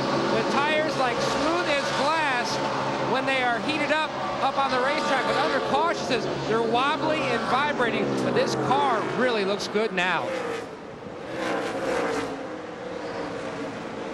Tony chasing across the start-finish line. Stewart will be the championship leader when the chase begins next week at New Hampshire. But let's go back 6th through 10th. Ryan Newman in that 10th spot. And remember, folks, when we go to Loudon next week, 10 guys will race for the NASCAR Nextel Cup. 43 cars will race, but only 10 can win the championship. Jamie McMurray, 34 points. Sadler, 89. Harvick, 93. Jeff Gordon now 112 points back. And it's not just the points now, it's the positions he would have to gain as well. I think we can safely say that he's not going to gain them tonight. Yeah. I would say, BP, I'm pretty stupid. Oh. You want to explain that, Wally? No, go ahead. I'm sure you'd enjoy doing it. Well, last week in California, when we were asked who we think is going to finish in the top 10, I said, I got to be stupid to vote against Jeff Gordon, but I really didn't think that he had the strength enough to do it. And Wally, your response was? He must be stupid. Because you picked Gordon to make it. I did. You know, after last weekend, the Fontana race, I thought I was in trouble because they didn't show much there. And obviously, Dave, their bad luck continues. Well, what they're watching on Jeff's car now was a report from Jeff. Is it possible there's anything, damage on the right front based on the fact that the guys were under there looking? And they said they may have bent or perhaps damaged that sway bar arm that holds all that right front suspension. And guys, we've seen those ground off of cars before when they're not in the right position, so they're watching that closely. Yeah, well, he's about a second off the pace, Dave, and there's not a whole lot of hope. I asked the truck to save that tape from last week, but I'm sure you did. Maybe they can dig it out. Why? Kurt Busch leads.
same time share. The leader's about a half a tenth better. Keep working with it. We'll get you fixed up.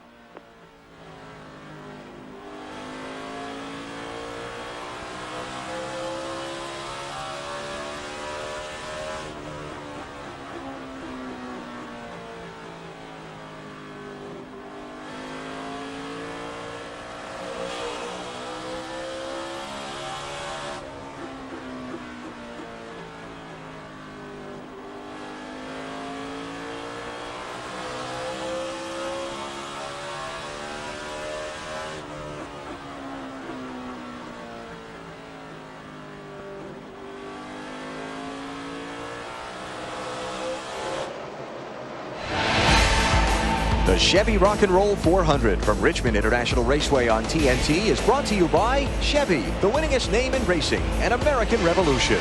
By KFC, every meal can be special when you bring back dinner and dessert. By Wrangler, makers of Wrangler Jeans Company, a new generation of Wrangler. And by Duracell, trusted everywhere. 243 laps complete at Richmond. Kurt Busch continues to lead his 20-year-old brother Kyle by 1.4 seconds. Here's our Team Tylenol safety fact. Incident data recorders or black boxes are used to tabulate G-force loads when the drivers are involved in a crash. Basically, that tells you how fast your body's moving when the car runs into the safer barrier. And stops. Yep. And here at this racetrack, before the safer barriers were installed, they talked about some horrific numbers in G-forces that the driver's body did sustain when they made contact with the outside wall. And that helps NASCAR determine some safety devices, safety measures they can take with these cars. That's Kurt Busch, the race leader. We're going to check on the bubble cars here, starting with our pole sitter. Kevin Harvick runs third. Here's Dave. And of course, they stayed out on that last caution while Jeff Gordon was having all of his trouble. Can you find his front grip? Because he's lost it. That's what's helping keeping the 29 from getting back to the front. They hope to make an adjustment the next time to fix that. Matt? But Dave trying to chase him down as the 17 of Matt Kenseth. Now take a look at the point standings. Entered top 10 tonight, but he can make a huge gain, Alan. He's only 18 points out of 8. Ryan Newman right now running in the 9th position so far is good in his quest to be in the top 10 at the end of the night tonight. But think about this. Earlier in the night, Matt Borland put only 2 tires on Ryan Newman's car as kind of an experiment. He fell back after that pit stop. That complicates his strategy call later in this race, Matt. 50 laps to go for Dale Jarrett to decide his championship hopes. Not looking good. Currently, he is 15th in the championship standings. 129 points out of 10th. Meanwhile, the 42, Jimmy McMurray, trying to work his way back up through. Currently 16th on the racetrack. Currently 11th in the championship standings. 34 points at this juncture out of 10th, AB. 19th or better does the job tonight for Carl Edwards. That is providing the guys chasing him go up and win the race. Right now he's solidly inside the race to the chase, still in that careful mode and hanging on with a decent car, not great but decent. Elliott Sadler was involved in a spin back at lap 114. It has hurt his race car. They really can't do anything with it adjustment-wise. It's turning into a long night for Elliott Sadler, Matt. A quiet night for the 0-1, and Joe Nemechek told me last Sunday night, since we don't have any shot at a championship, our goal is to have a strong final 11 races and go after that $1 million bonus for the guy who finishes 11th, but he's having a decent night, Dave. And Jeff Gordon continuing to struggle deep in the field now. His car running much slower than needed to put him into the chase for the Nextel Cup. Jeff has finished in the top 10 in the points every year except his rookie year in 1993. And if he doesn't make the chase this year, of course, he will not be able to finish in the top 10. Those are your bubble drivers, guys trying to make the chase for the Nextel Cup. Now, we were talking about Carl Edwards before BP, and you wanted to weigh in on his strategy tonight. I think it's perfect. I think it's absolutely perfect. He's doing exactly what he needs to do. Just hang out about 20th place and see how it shakes out. Always dangerous the deeper you are in the field, though, isn't it? According to you. Okay, just trying to get you off your point. Good job, BP. Kurt Busch continues to lead. His brother's trying to get 2 wins in a row. We'll see what happens. We'll be back to Richmond in a moment on TNT.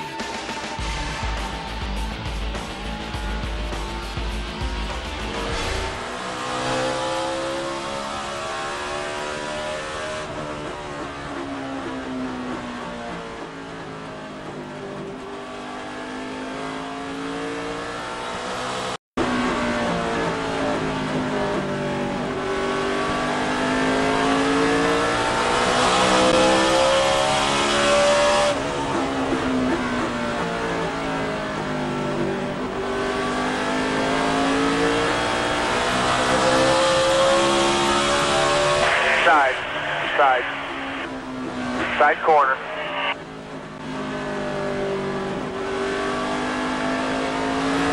It'll be clear.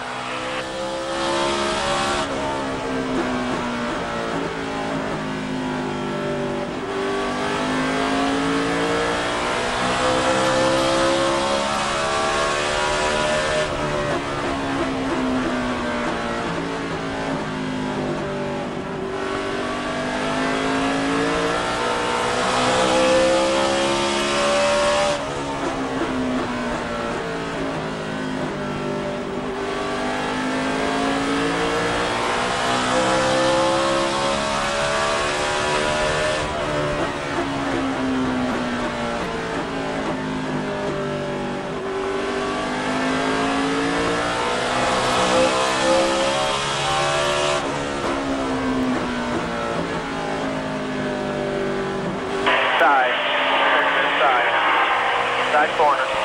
Side.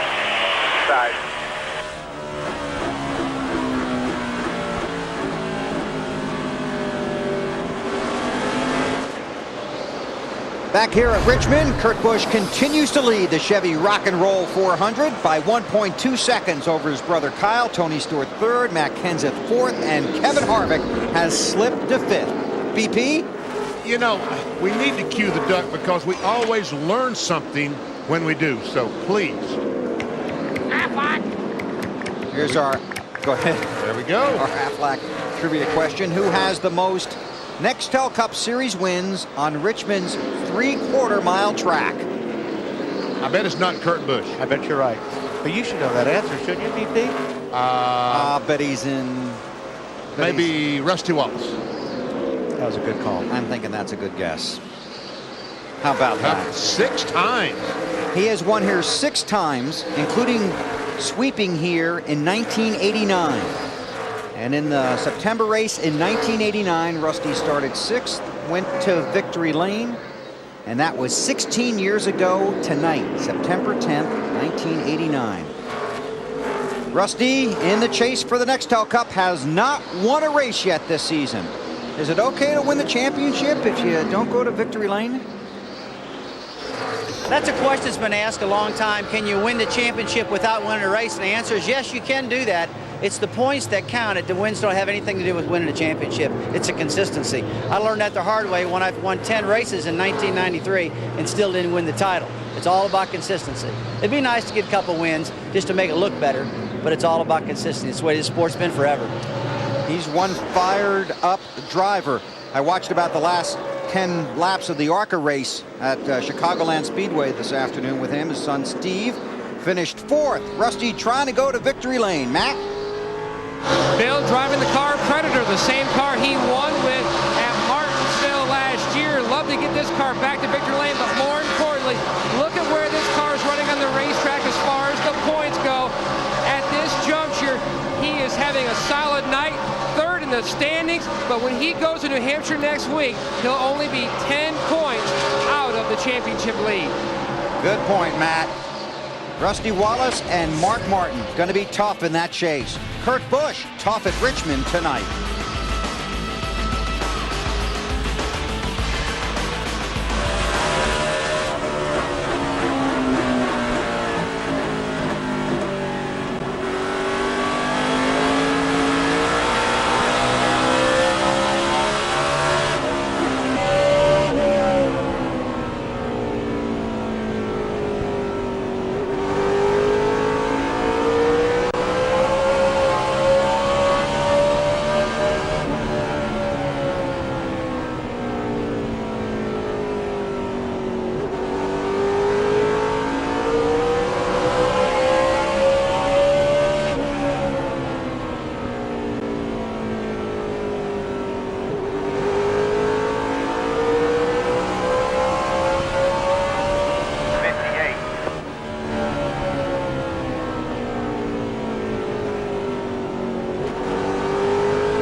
by 1.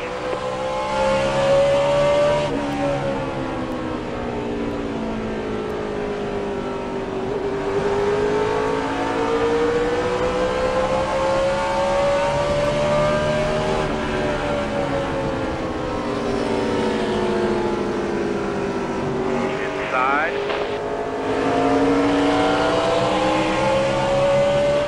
Clear.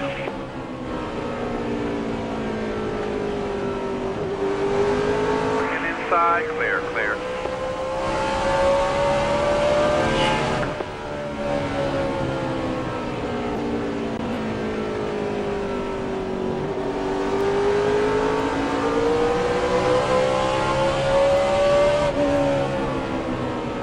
Working the high side. Clear, clear, clear.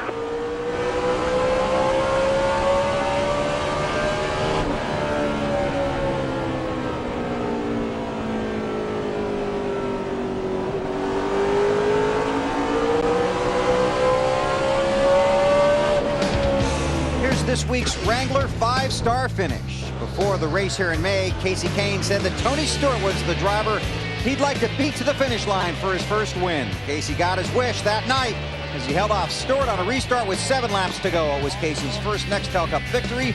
For more Wrangler 5-star finishes, log on to NASCAR.com. Casey Kane being congratulated by Tony Stewart and celebrating with his team in May here at Richmond. Kurt Busch continues to lead the race. Kyle Busch is second, then Stewart, Kenseth, and Biffle. But there is a developing story deeper back in the field. Carl Edwards has fallen off the lead lap in that 99 car, back to the 25th position. There is a caution. Now the caution is out for debris. And I don't think he's going to be the lucky dog. Nope. He's not. He's got a lot of damage on his left front. There's smoke coming off the left front of Carl Edwards' car. He's got some damage on his left front, so this yellow is going to help him big. And see the damage there? Sorry, Wally. Carl Edwards suddenly just 52 points ahead of 11th place Jamie McMurray. When he goes down into the corner and he gets on the brakes, the body drops down, and the body drops on that tire, and that tire could be cut. They didn't get a caution. Take a look at this and see what you can see, Wally and Benny. Well, you see him up on the high side. It looks like he may get in the back of Kenny Schrader. Wasn't Schrader's fault.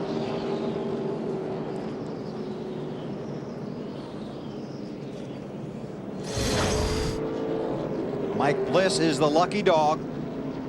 That will put 22 cars on the lead lap. Pit road is open this time. There'll be about 130 laps left when we go to green. We'll see what happens. Marty. Well, Bill, Kurt Busch did not say a word in that entire run, obviously leading for most of that run in the 97 car. He said, put 4 tires on this thing and leave it alone. Car just perfect, Matty. Kenseth ninth in the points, pull a tear off of the car, says the car near perfect, doesn't want any adjustments on the 17 car. Allen. After fighting front end grip all night, now it's the rear end that's not gripping as well as Ryan Newman wants. They're going to make a track bar adjustment, air pressure adjustment, 4 tires, and send him out, Dave. Kevin Harvick fell from 3rd to 6th on that last run. Car is just out of the racetrack, said Kevin. Air pressure, wedge, and track bar adjustment. 4 fresh tires for Kevin. They hope they can get it back to its race-leading style. The cars race off of pit road. We'll sort the running order when we come back to Richmond. You're watching NASCAR on TNT. 29 are the 2 cars. 10-4. Jeffrey, ask him 29 are the 2.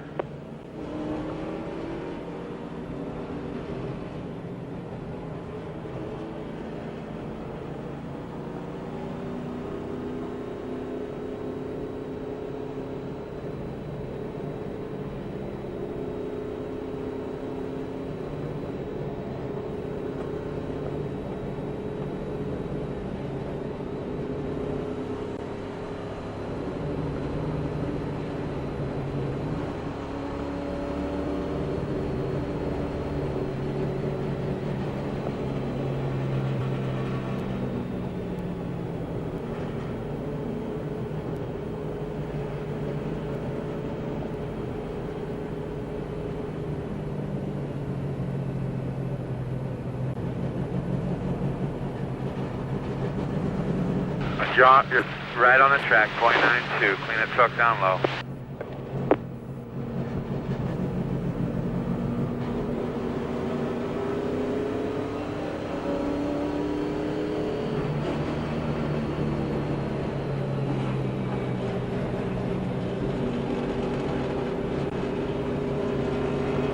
That car's on their way.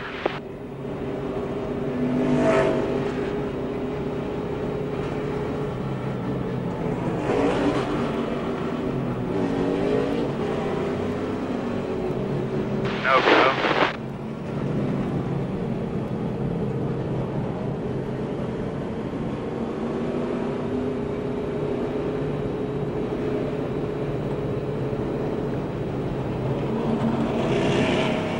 Where'd it go?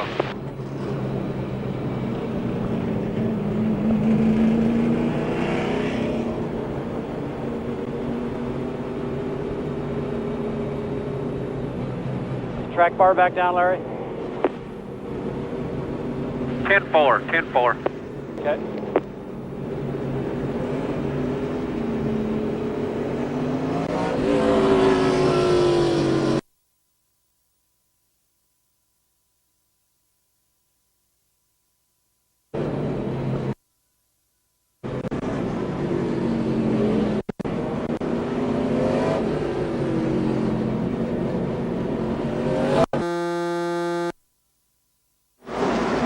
Field coming to get the green flag at Richmond to complete lap 282. Kurt Busch, the race leader. His teammate Carl Edwards on the inside. Yeah, Carl Edwards spun the tires a little bit there coming up to the green, so that hurt his chances. I thought maybe Kurt Busch would give a little bit of a break, get his lap back, but Carl spun the tires. Not even a shot at it. Busch and Edwards are teammates for Roush Racing. Busch locked into the chase. Carl Edwards trying to race his way in. Now 55 points ahead of 11th. Right now, Edwards is the first car a lap down.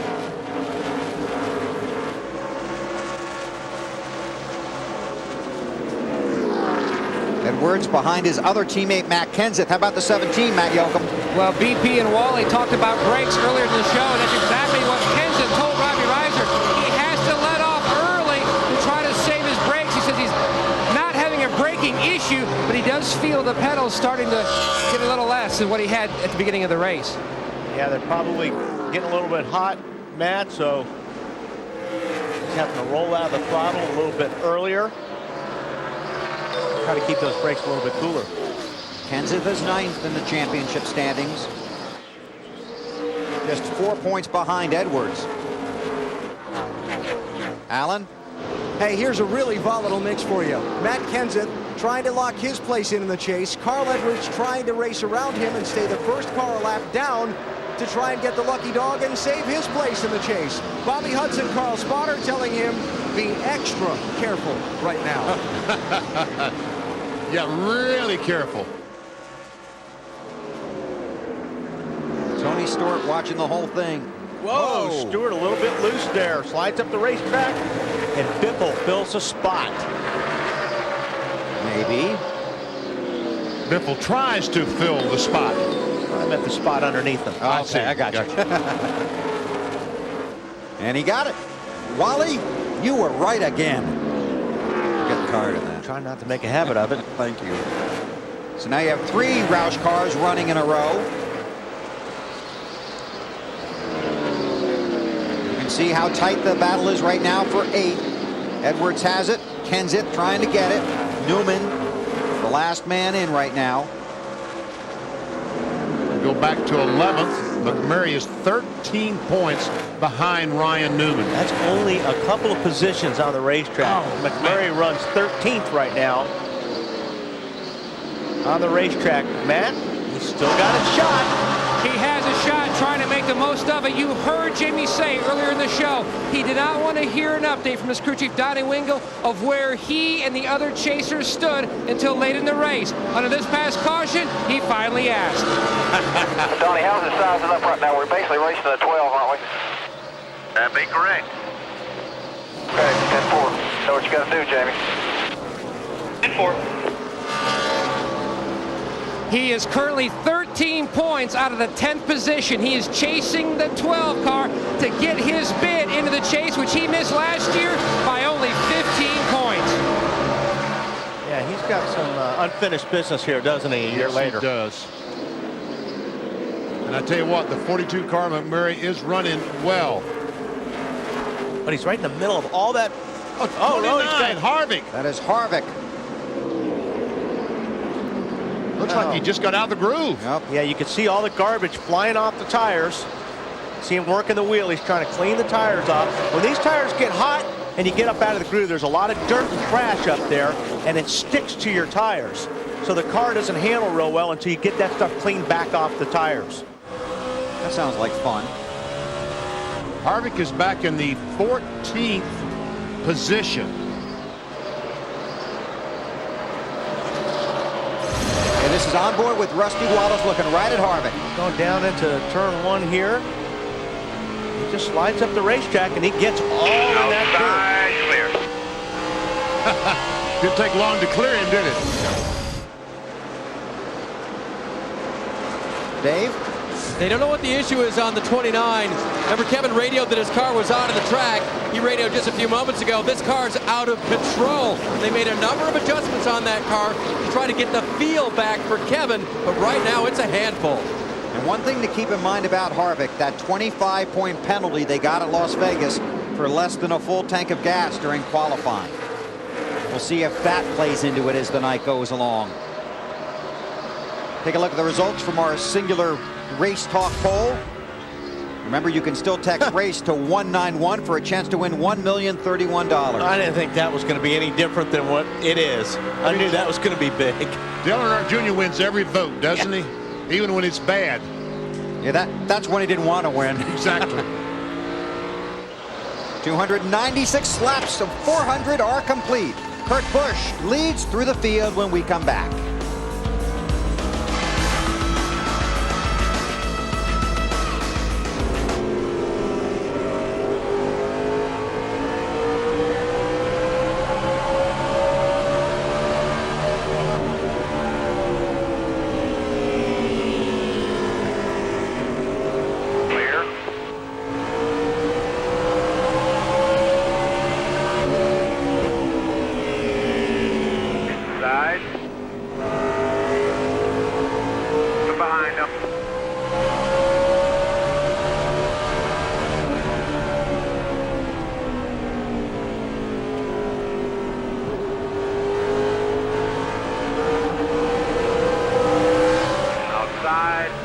Still outside. Stop.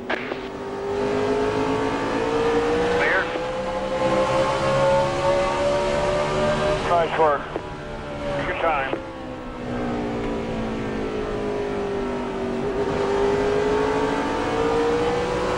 Put it in low.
Under green still here at Richmond, less than 100 laps to go. Take a look at our Napa field summary. 8 different leaders, 7 caution periods. Bobby Hamilton Jr., the only car out of the race. 42 cars still running here at Richmond. Now we're getting less than 100 laps left. Now we get into the desperation time. Yes, sir. Kurt Busch is the race leader. Let's take you through the field, starting with Marty Snyder. And not a word from Kurt Busch on the radio. Very content with the race car. And next week you'll see this car on the track too, as a 6th car for Mark Martin. Mark tested this car that belongs to Kurt last week at New Hampshire and loved it. Plans on using it next week. Dave? Kyle Busch is not going to be in the chase, but he'd like to win this race. So far, hasn't been able to because of his bad brakes. Alan. Well, Greg Biffle's team is telling him he's running the same lap times as the leader. They took 4 tires on the last stop. They are good to the finish on fuel if needed. Biffle running 3rd. Matt? Matt Kenseth doing exactly what he needed to do coming in here. Keep all the bubble drivers in his mirror. Back on lap 301, he dropped down the 4th, but hasn't said anything on the race car. Just hunker down, Dave. Tony Stewart leading the championship, wanted his car to rotate a little bit better in the center of the corner. A little too much at the start of that run. That's what Wally saw when the car got out of shape. Matt. Rusty Wallace running in the 6th positions of the car, a little on the free side. Wants to go back down on the track bar. Well, Ryan Newman pretty much locked in a fight now with Jamie McMurray for that 10th and final spot in the championship as things stand. Newman has not asked where he stands, but his crew chief Matt Borland has told him a couple of times. Casey Kane right now running in 8th position in the race, just made a long radio transmission to his team, very extensively detailing his car's handling. Bottom line, they've still got some work to do.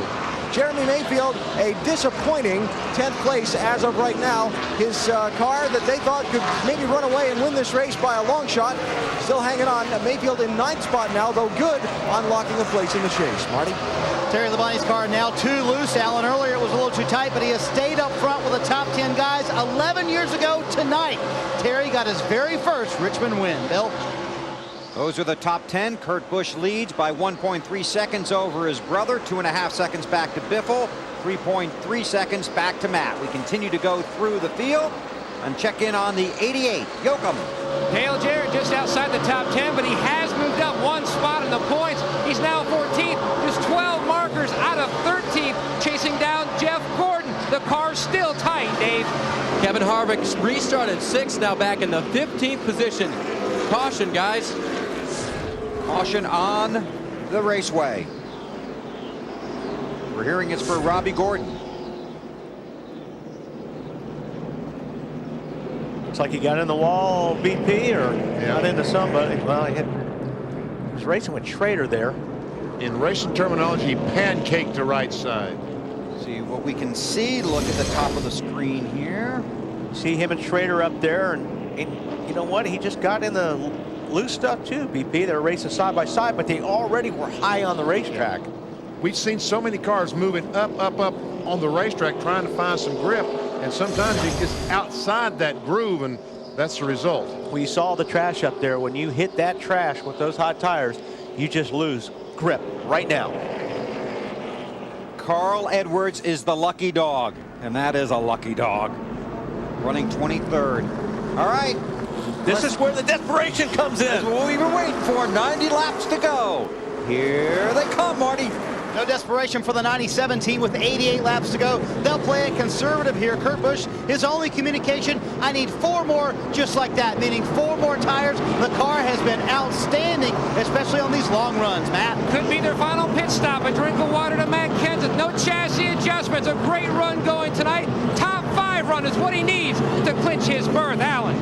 Going to make another track bar adjustment for Ryan Newman. There's the wrench in the right rear window. Also going to pull another piece of tape off the front grille and change 4 tires, Dave.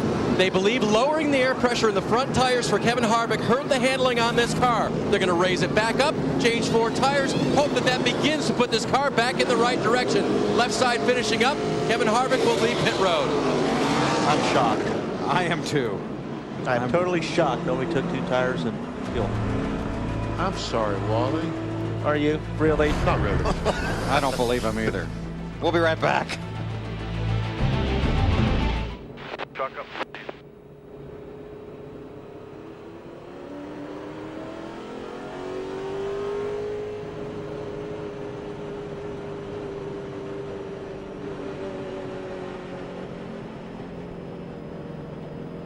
I just can't beat these guys in the pits tonight. You guys are doing a good job, but it looks like everybody is.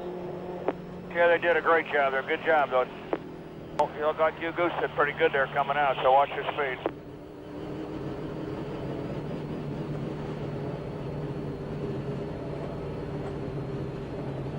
On fuel, and you got 4 tires, 314 laps.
RWSU and the 12 not get in trouble here. How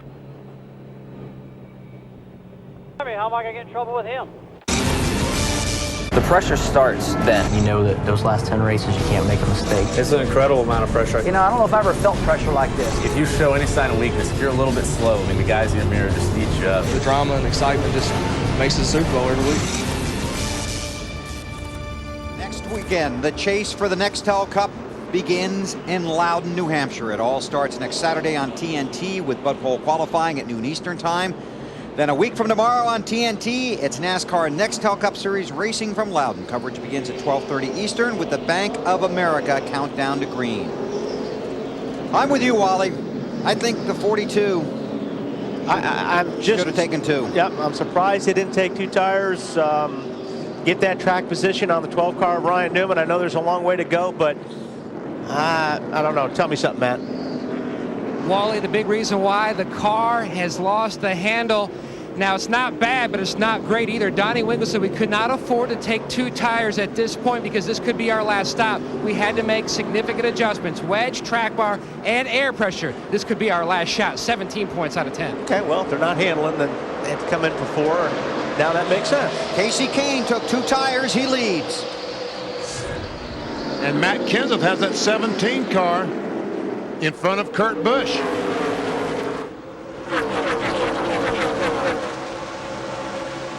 Kenseth looking for the lead on the inside of Kane.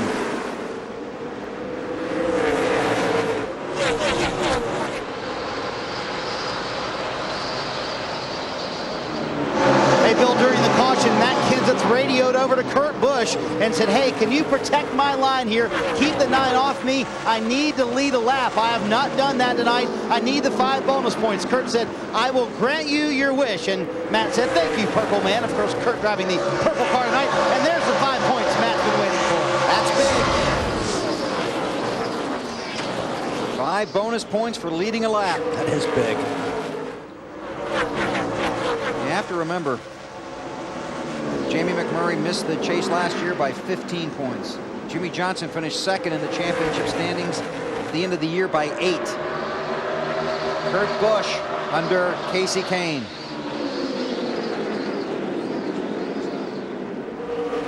And there's another Roush car. Mark Martin still trying to get back one of his laps. He lost 2 laps with a flat tire early in the race. He has received, he's made one of them up, but still one lap down to the leaders. And I know Alan Bethel gets just waiting to scold us, Wally. About that two-tire thing, Bill? Yes, sir. Well, here's the thing that most of the crew chiefs tell me about two tires, Bill, and Wally can certainly disagree with me, but it will exaggerate whatever handling flaw that your car has. If you've got a good balanced car, you can get away with two tires. If your car has a handling flaw in its balance, it's going to exaggerate it. And with 90 laps to go, McMurray's too close. He can't take a chance. Casey Kane, he's not racing for a spot in the chase. He sure can, and it's not working out all that great for him right now. Go ahead. I can't disagree with him on that one. Busch to the lead. Matt Kenseth right now 8th in the championship standings. Carl Edwards 9th. Ryan Newman 10th. Edwards runs 22nd, but on the lead lap. And Kenseth has gone by Carl Edwards into 8th position. Trouble in turn 2. Robbie Gordon. Caution is out. 75 to go. The caution is out at Richmond. Kurt Busch leads Matt Kenseth and Greg Biffle. You're watching NASCAR on TNT.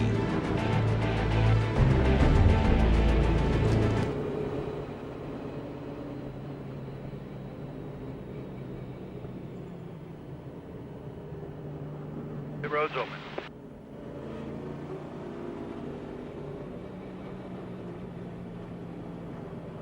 Road's open. 10-4, 10-4, 10-4. We're going to stay out. 10-4.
One to go. 4.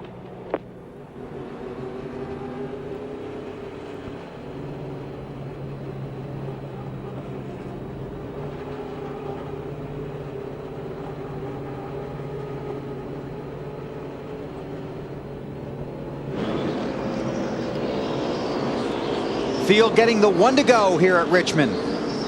Just over 70 laps left. Here are Little Debbie lap leaders. Harvick 167 laps led. Kurt Busch, Jeremy Mayfield trying to lock himself into the chase for the Cup. A virtual lock at this point, but not mathematically done. Kyle Busch, Terry Labonte, Casey Kane, and another page, and this is the big page right here. Matt Kenseth, 5 bonus points for leading a lap.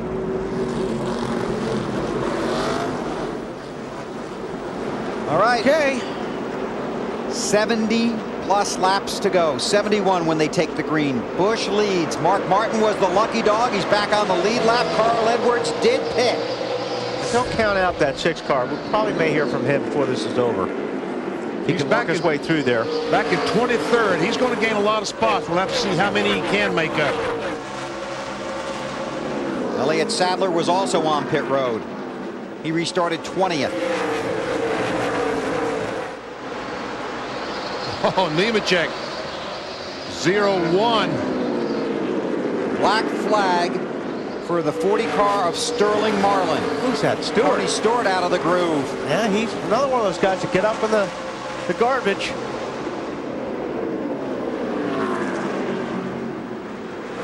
And that 5-lap penalty for Sterling Marlin is going to be rough driving and Robbie Gordon the victim, is what we're being told. And they've been together a couple of times on the racetrack tonight.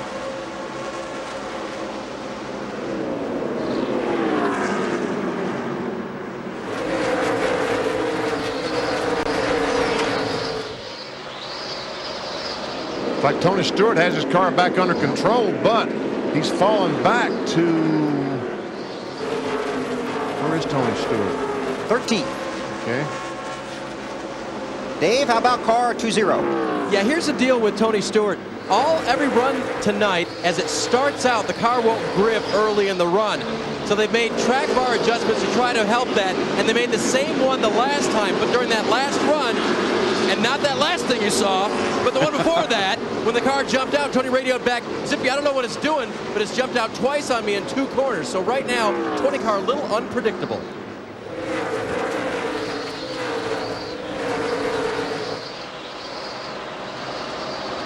Tony looking forward to next week, New Hampshire, the 10-race chase for the Cup.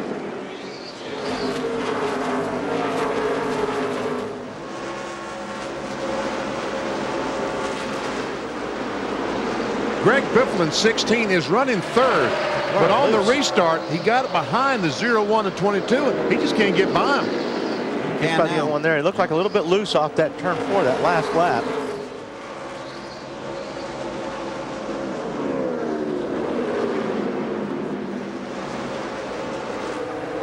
Ryan Newman in the 12 car runs in 7th. McMurray is back in 12th. And Carl Edwards in the 99 car back in 19th. Edwards 8th right now in the championship standings. Alan? Hey guys, it's getting tense inside some of these race cars. Listen to this on Carl Edwards radio just before the restart. If you could, Bob, you just let me know where we're at in the points deal. I mean, if I gotta make something happen, I gotta make it happen, you know? 9th place right now. You just keep running where you're running. Pick up the spots when you can, when you got room on the track. Don't take any chances, and we're going to be fine. All right, buddy. Just real nervous about it. I know you are, bud. If we get into the situation where you got to go hard, I'm going to tell you that. But right now, you're doing just fine. The calm, reassuring voice of crew chief Bob Osborne. Let me tell you what, Bob is as wound up as a spring right now, too. He's doing what he needs to for his driver, but you can cut the tension in that 99 pit with a knife. Yeah, there's a bunch of others you can't too right now, trust me. Yeah. Because this thing isn't over until the last lap. If you have a flat tire like Martin had on the last lap, guess what? You don't make it if you're Matt Kenseth, Jamie McMurray, or Ryan Newman. Yep. And when you're in a driver in this situation, you want as much cushion as possible. Yes, you don't want to just be safe and just, you know, you're okay. No, that's not what you want to. You want to say, yeah, you've got it made. That's what you want to hear. There you see Edwards, 9 points ahead of Kenseth. Ryan Newman in the 10th spot right now. Look at that. McMurray 18 back. Elliott Sadler's made up to 12th. And that's pretty much it right now. If you tuned in late, Jeff Gordon has had a very disappointing night. A no-handling car finally put it into the wall.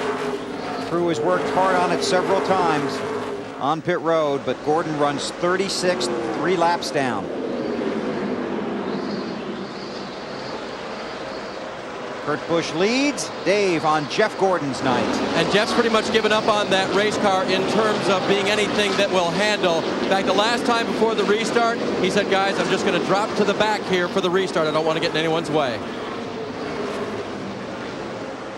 So that's the white flag for him. Yes. He surrenders.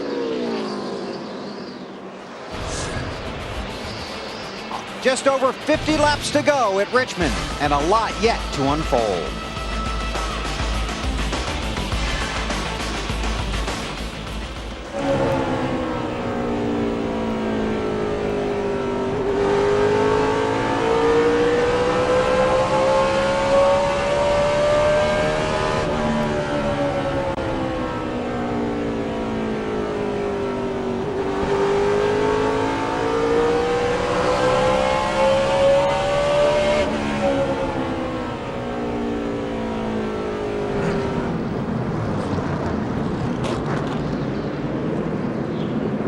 Caution has just come out here at Richmond. A spin by Scott Wimmer on the backstretch.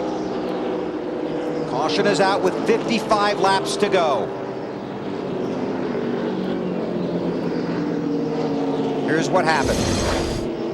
You'll see the 18 get in the back of the 22 after 22 just lost it.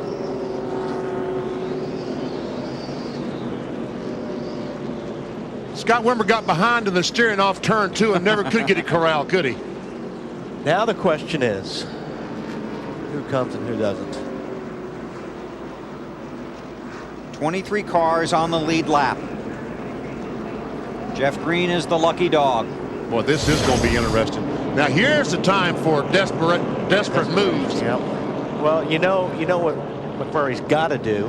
If the guys in front of him come in, he's got to stay out.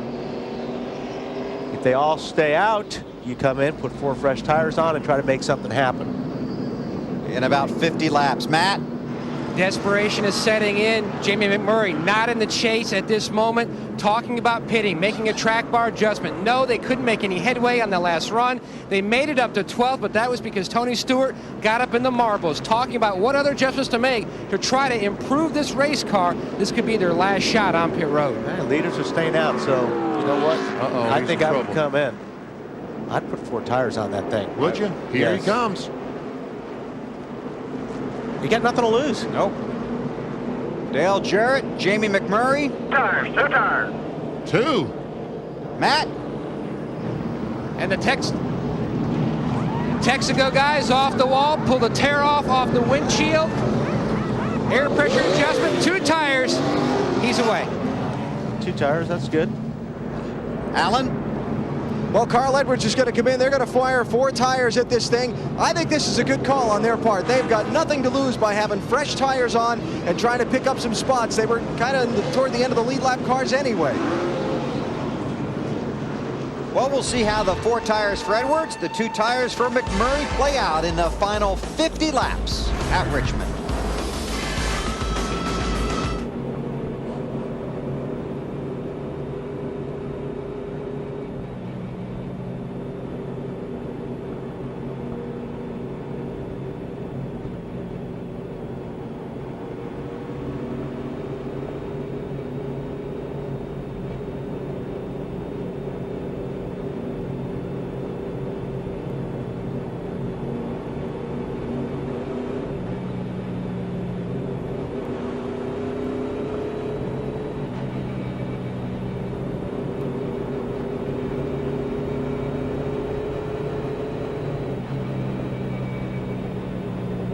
On there, Roger. I'm on. Pretty stinky. You probably have to stay out the rest of the day, you think? I think you did the right thing, yeah, absolutely. That's 10-4. I think we just got to stay out, guys, the rest of the race. 10-4.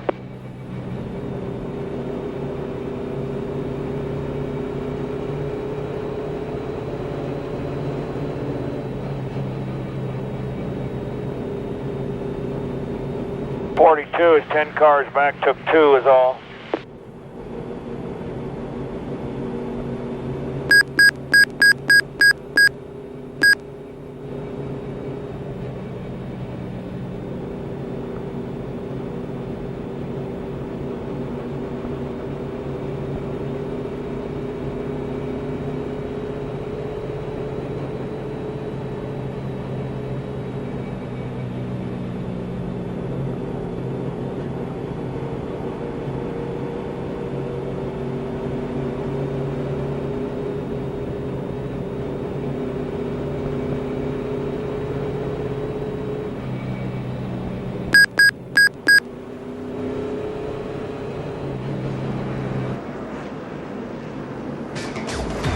Tomorrow, TNT presents the NBA Players Hurricane Relief Game as the NBA's biggest stars come out to support the victims of Hurricane Katrina. Don't miss Kobe, LeBron, and the game's greatest players as they do their part to join in the healing and give you an opportunity to give as well. That's tomorrow, 11 p.m. Eastern and Pacific, only on TNT. 50 to go right now. McMurray came in, took 2. And he was the first car off pit road. He's 13th. Ryan Newman, the fellow that he's battling for the 10th position, is 7th. He's only 6 spots away. And 21 points behind. Allen? Boy, remember when I talked about earlier in the race, Bill, about these crew chiefs being tortured about these pit decisions late? Yes. Matt Borland told Ryan Newman, if the leader stays out, you stay out. He did. And then watch McMurray pit in his rear view mirror. They just had a long conversation about it, trying to decide between them if McMurray had led a lap for 5 points or not, and how many cars were going to be between themselves and McMurray on the restart, plus the lap cars doubling up to the inside. Matt trying to reassure Ryan everything will be okay, but there's a lot of nervous people here. I'm one of them. Yeah, me too. I do want to point out that Robbie Gordon is now serving a 5-lap penalty on pit road for aggressive driving involving Sterling Marlin. And both driver 40 and driver 7 get to visit the NASCAR rig after the race. That'll be a fun place. And it's not for tea. So here comes Robbie. And here comes the field.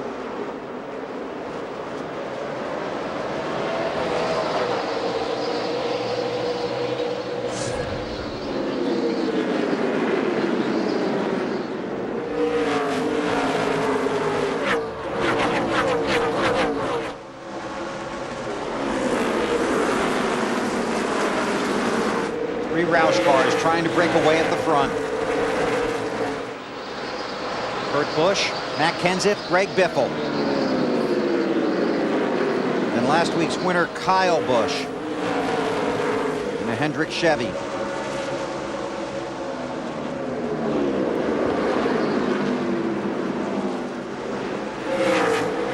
Rusty Wallace right there, 5th spot, trying to work his way through some of these cars lap down. That 48 car of Jimmy Johnson, not on the lead lap.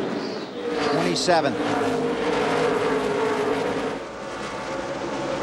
Kyle Busch, the 5 car, trying to get by the 6, trying to look on the inside of Biffle. The 16, I should say. Oh, trouble. Big crash. Carl Edwards is in it. Yes, he is. We got some damage, guys. Come on. I think we won't be too bad. Keep digging, Carl. Dale Jarrett is in it. Doesn't look okay to me. Yeah, it looks like he's got a little bit of body damage, but boy, he dodged one there. There's Jarrett. And that picture sums up his season. Disappointing. Pretty bad over here on my side.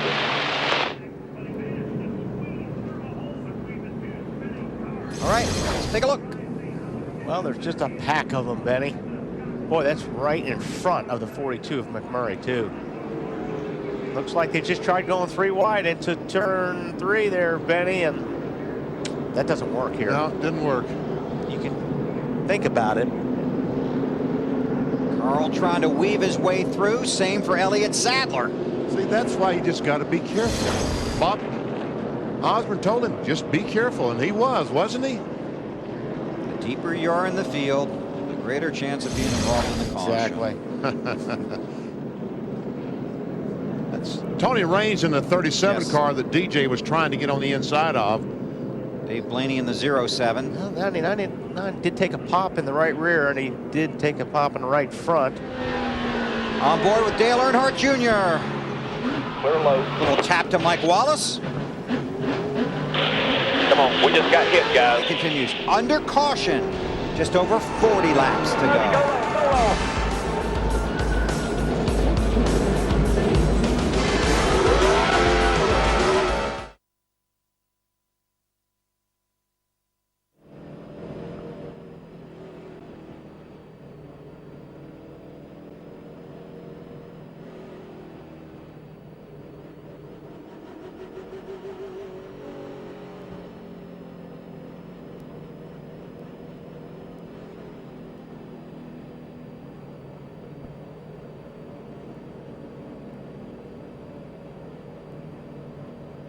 1 to go.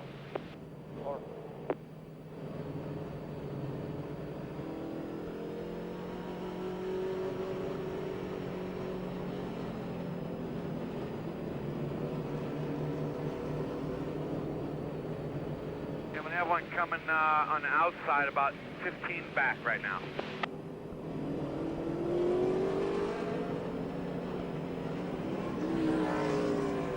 Coming out the outside.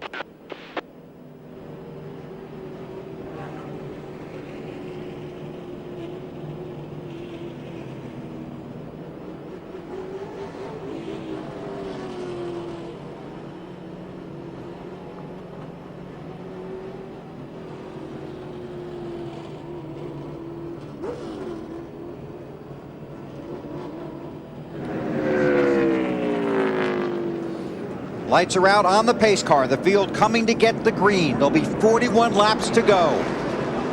Joe Nemechek was the lucky dog. Gets back on the lead lap. Kurt Busch, the race leader.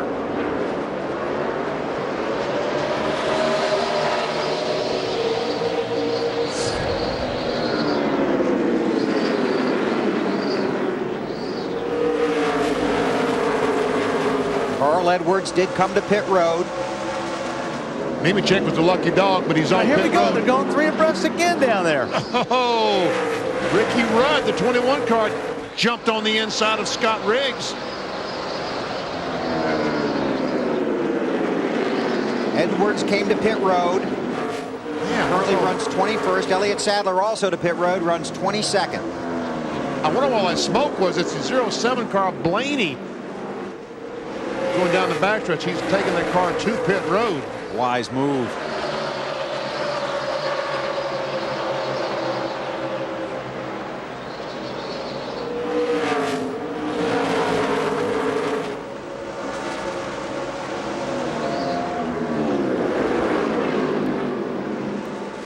Whoa.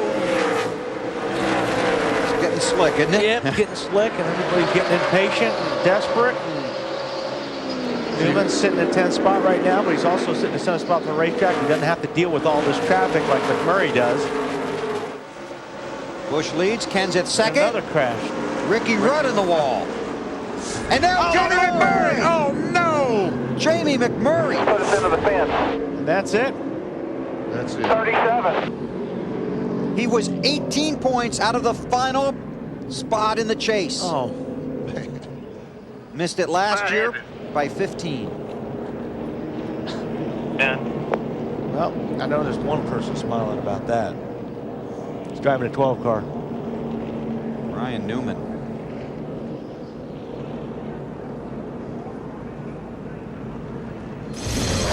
Replays.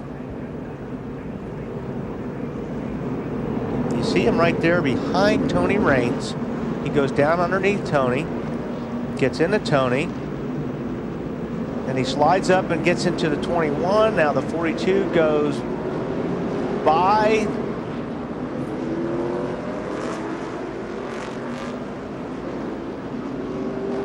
Do you think Tony Raines got into this into the 42? That's what they said on the radio. That would be pretty big if it happened. 42 crew watching the replays on pit road.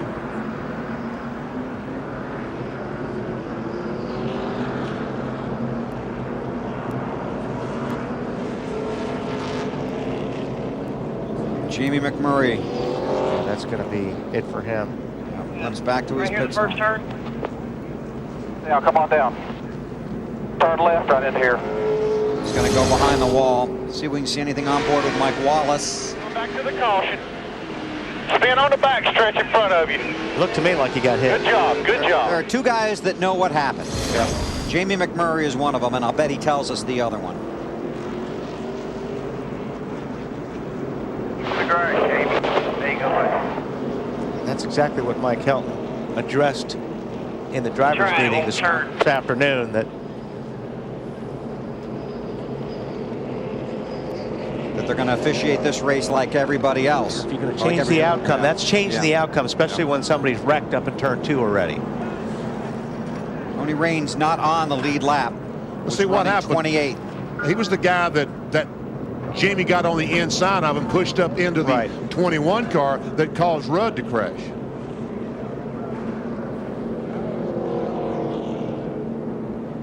My mother always told me 2 wrongs don't make a right. Boy.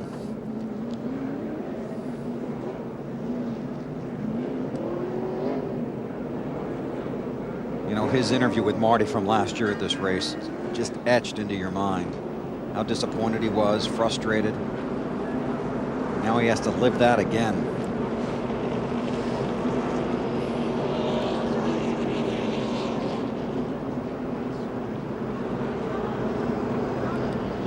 McMurray climbs out of the car, out of the race to the chase. Marty, you down there? Well, unbelievably, the young man has a smile on his face. Did the 37 make contact with you? Is that how that started? Yeah, I don't really know what happened. You know, they said the caution was out, and I started to slow down and just got run into there. This is the frustrating way to end a bid to make the chase, Jamie.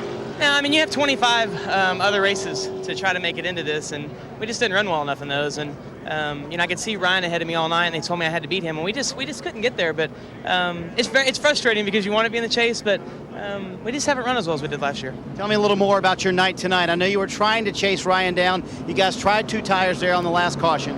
Yeah, I mean, I told him, I was like, I cannot beat him the way we are. It's so hard to pass, and I said, you know, we've got to at least put 2 tires on and just see if that's going to help us at the end. Sometimes late in the race, tires make a bigger difference than they do at the beginning. So we decided to put 2 on in case some of those other guys that pitted with us put 2 on because it was so hard to pass. But, you know, we adjusted on night, and honestly, we ran 13th, and that's about as well as we've run in a while. So we had a good night. It just wasn't good enough. Now you focus on the last 10 races and maybe your last 10 races in this 42 car. Yeah, gosh, you know, you want to win so bad, and we've got all the tools. We just can't seem to get it put together this year, and you just go on. You know, there's a lot worse things going on right now in this world than not making the chase, and everybody needs to think about those people, not me right now. All right, Mike Brill, the car chief, just came on the radio and said, guys, I don't think we can fix it. We're done. Tony Raines. Well, be an interview subject after the race. Ricky Rudd walked away from his car.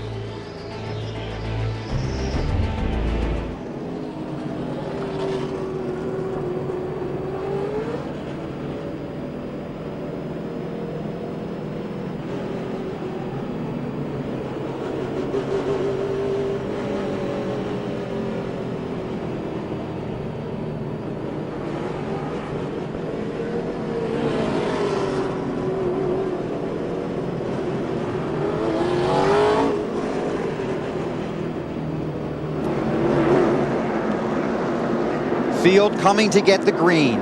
31 laps to go. Busch leads, Kenseth second.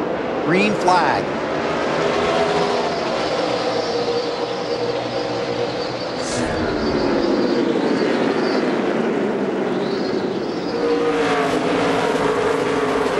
David Stremme and Bobby Hamilton Jr. are officially out of the race. If Ricky Rudd or Jamie McMurray do not return to the track, Jeremy Mayfield clinches.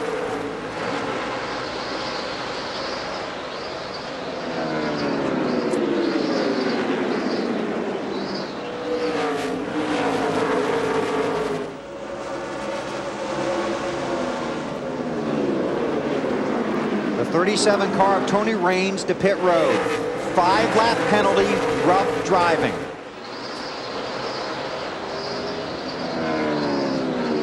Like slapping your wrist for robbing a bank. Well, I guess. You're not even racing that guy. He's a lap down, get taken out of the chase. On board with Rusty Wallace. Final race at Richmond for Rusty. Runs fifth, looking for win number 7 here. Jamie McMurray will not return to the track. He gets a DNF. His night is over. Jeremy Mayfield is in the chase for the Nextel Cup. Ryan Newman, 10th in the championship standings, 85 points ahead of Elliott Sadler. Alan. So during that last caution with their primary rival for that 10th spot now in the garage, Crew Chief Matt Borland and team owner Roger Penske on the radio with Ryan Newman discussing their strategy for the rest of the night. What do we look like down here, man? We look good, Roger. What we got to do here, because these guys are racing like hell up front here. The only car we got to worry about is the 38, Ryan. He's P19, 12 cars behind you. Got 36 laps to go. Anyone gives you any pressure, just let them go, okay? We've got to just finish within 12 spots of the 38. So we could be 12 behind him and we're okay. 10-4? 10-4, Roger. And so after they got done explaining all that to Ryan, you know what his response was? Hey, let's just race.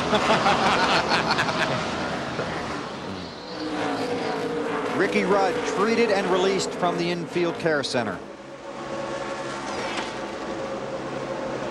Kenseth in second. Biffle third. The Roushketeers are doing pretty well tonight. Oh, again. Yeah, tonight. Currently running 1, 2, 3. He's going to have 5 of them in the chase. One more page of points here.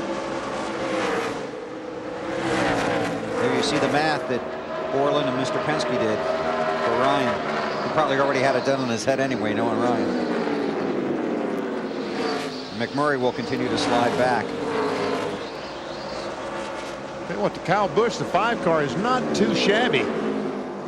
That's because Wally said he's going to win like 6 races in the final 10 or something like that. Did you say that?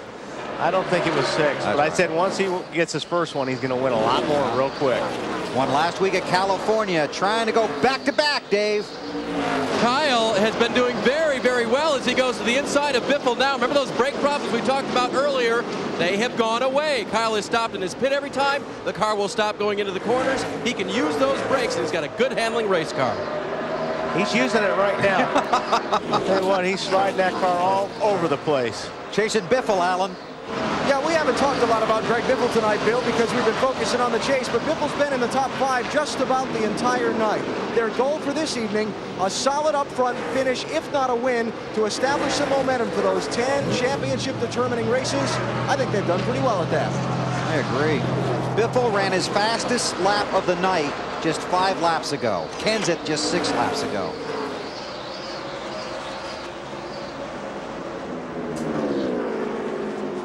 Couldn't get by Biffle. In the meantime, Kurt Busch is kind of checking out. He consistently is running the fastest lap of all the top contenders. Talking about Kurt Busch. When we talked on the phone this week, didn't you say that Kurt was going to be pretty stout in the chase? Oh, I think he is, yes. I mean, all the Roush cars. Yeah. Tell me one that's going to be weak. I can't find any. Me either. And we know Tony Stewart is going to be run well. You know, Rusty and Mark will be driving with their hearts, man. Just as hard as they can. But boy, this right here with these guys up front like that, momentum means a lot going into Loudon next weekend. As opposed to, say, a Jimmy Johnson who's currently 25th. Exactly. Right now. I'm telling you what, that 97 car, they are going to be tough in this championship. There's no reason why they shouldn't. Look how strong they were last year. They're going back to the same races, and they're going to be tough. Kyle Busch continues to battle with Biffle. He's just hoping he gets on the inside of that 16 car one time, and Biffle will slip just a little bit. Dave? Hey, Wally, how hard would that inside pass be if your car is tight in the center of the corner and loose off? Impossible, Dave. Yep, that's been his condition most of the last run, and that's why he cannot get by that 16 on the inside. Because you can't drive the car down in there too hard, or you'll slide up in the door of the 16. You don't want to take him out and yourself out. So, yeah, that's a hard way to pass if your conditions are like that. Right now, just looking at the computer, Edwards and Kenseth are tied in points. Exactly tied. 3,114 points. So that would be a tie for 8th, and then Newman would be 9th. Or it'd actually be 10th because of the tie for 8th. How about that? 25 races and 387 laps, and they're tied in the standings. Ryan Newman. Alan, what'd you say? Just be careful or something? Yeah, Matt Borland, the crew chief, just called in and said, you've got 50 laps on these tires. Take it easy. Remember, with Elliott Sadler only about 70 points behind Newman, and as few cars have fallen out of this race, if something happens and Newman hits the wall here, he's got problems for that 10th spot. So they've got to make sure they keep it between the walls and get it to the finish. Oh, you're not kidding. What'd you say, Benny? Not over to the last lap? It's over? Exactly. At lap 400, we can jump up and down. They can jump up and down and say, we did this, we did that. But until then, forget it. If Ryan holds on and makes it, that gives Penske 2 cars in the chase. Ryan Newman and Rusty Wallace.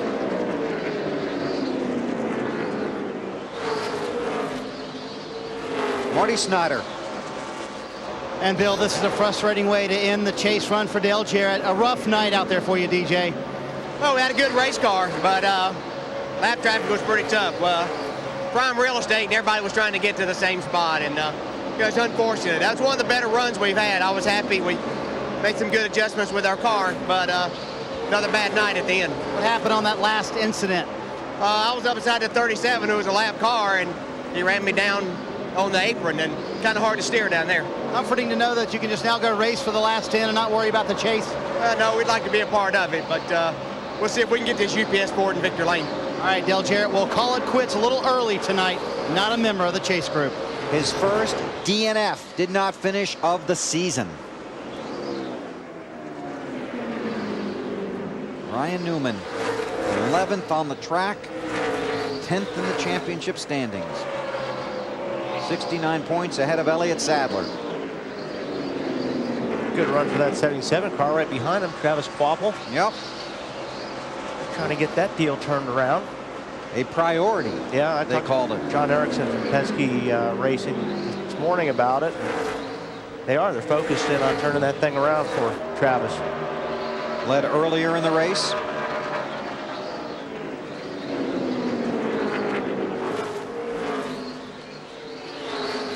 Looking for Elliott Sadler in the M&M's machine. He goes by. We go to Allen. Yeah, Bill, they're going to be disappointed at not making the chase, but it's been quite a nice comeback tonight for this team. Remember, they were in an accident back at lap 114 that damaged their car and affected the handling. They worked and worked and worked and worked on this thing through a series of pit stops and got it where Elliott's moved up to 17th. It's not the night they were looking for, but a very nice effort under tough circumstances nonetheless.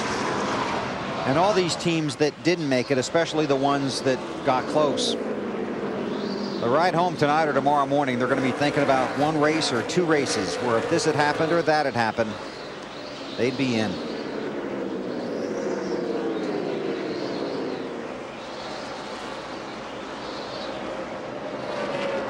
Kurt Busch won at Phoenix and Pocono already this year, chasing win number 3.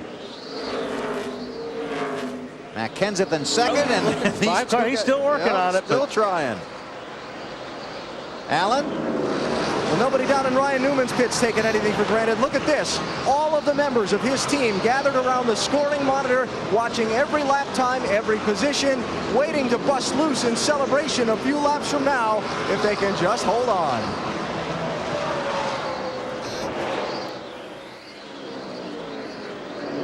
And we are running out of laps. You see, 3 to go. Kurt Busch, 2 to go. Well, he lost by a razor-thin margin to Mark Martin in the IROC race here on Thursday. Mark beat him just coming off a 4. But he was just thrilled with how he ran that night. He's going to be extra happy with tonight. White flag, last lap of the race to the chase.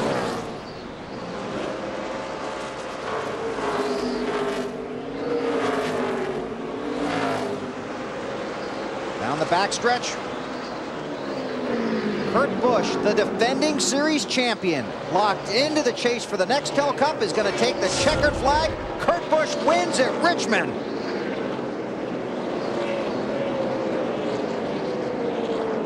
Good job, guys. Good job. And Ryan Newman Hear that relief? Makes the chase for the championship by 69 points.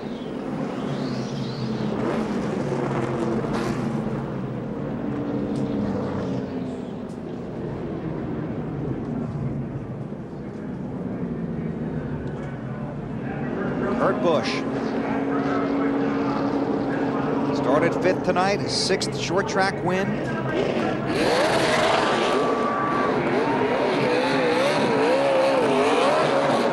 14th victory in his Nextel Cup career, and the 11th win for Roush Racing in 2005.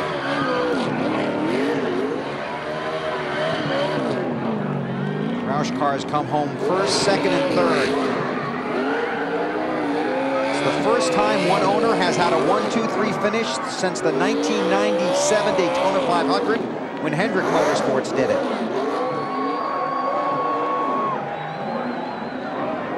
These guys are going to be tough. To Alan Bestwick. I have not seen Matt Borland smile all night. He's smiling big now. Are you okay? Can you breathe now? Yeah, I feel a lot better. It's good to get that out of our way, and we can just go out and have fun these last 10. And you know, we're 10th right now, so we can just do whatever and try and win all the races and see what happens and have some fun. I watched you all night. I listened to you on the radio. Were you more tense than it sounded? Was it a nerve-wracking night for you? Yeah, for sure. I mean, these last 3 races have been nerve-wracking, and it's good to have some things go right and you know, have a good car. We haven't had had that in a while, so guys did a great job prepping the car and a good job in the pits, and all the guys back in the engine shop, everything, just a great job, and hopefully we can do good these next 10. Good luck with the championship. Thank you very much.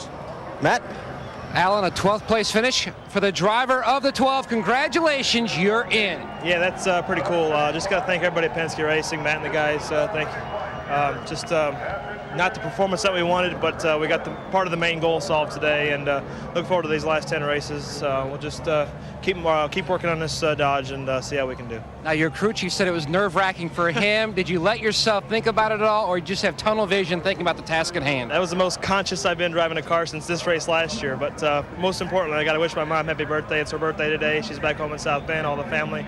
Thanks, love you, and we'll see you later. So what was it like when both Matt and Roger Penske were telling you where you needed to finish, and you knew basically you were in the safe zone? I could tell Roger was hyped up because he was echoing everything the spotter would say, and he doesn't usually do that, but just an honor to be in my position. Thankfully, we're in the top 10.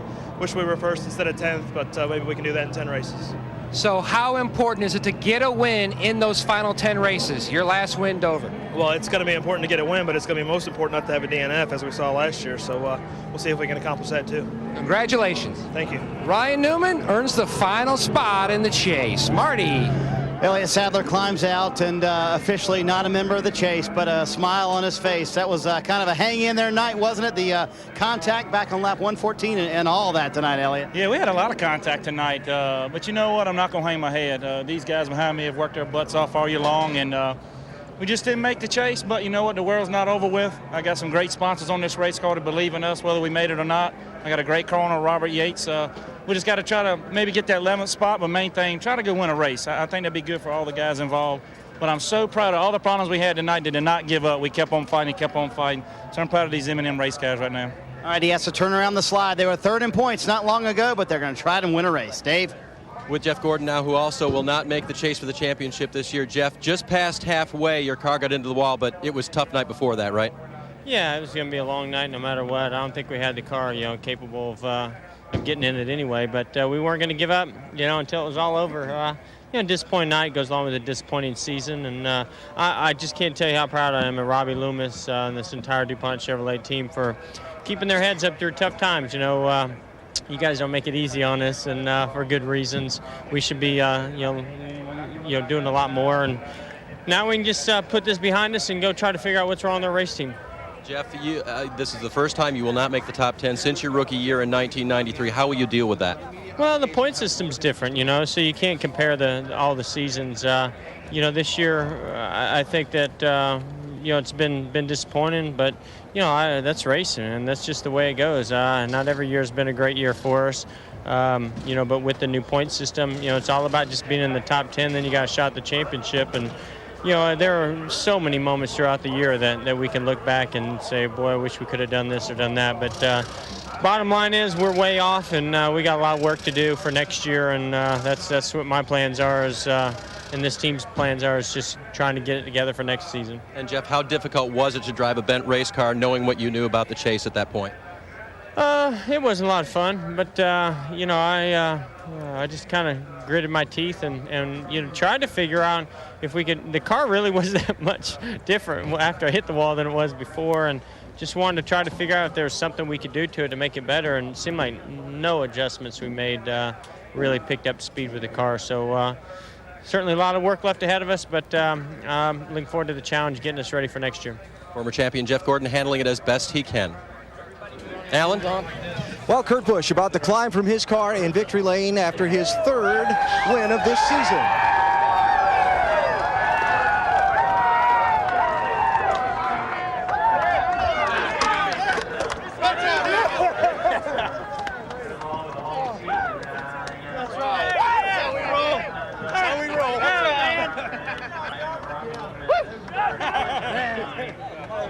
His fiance Eva's here.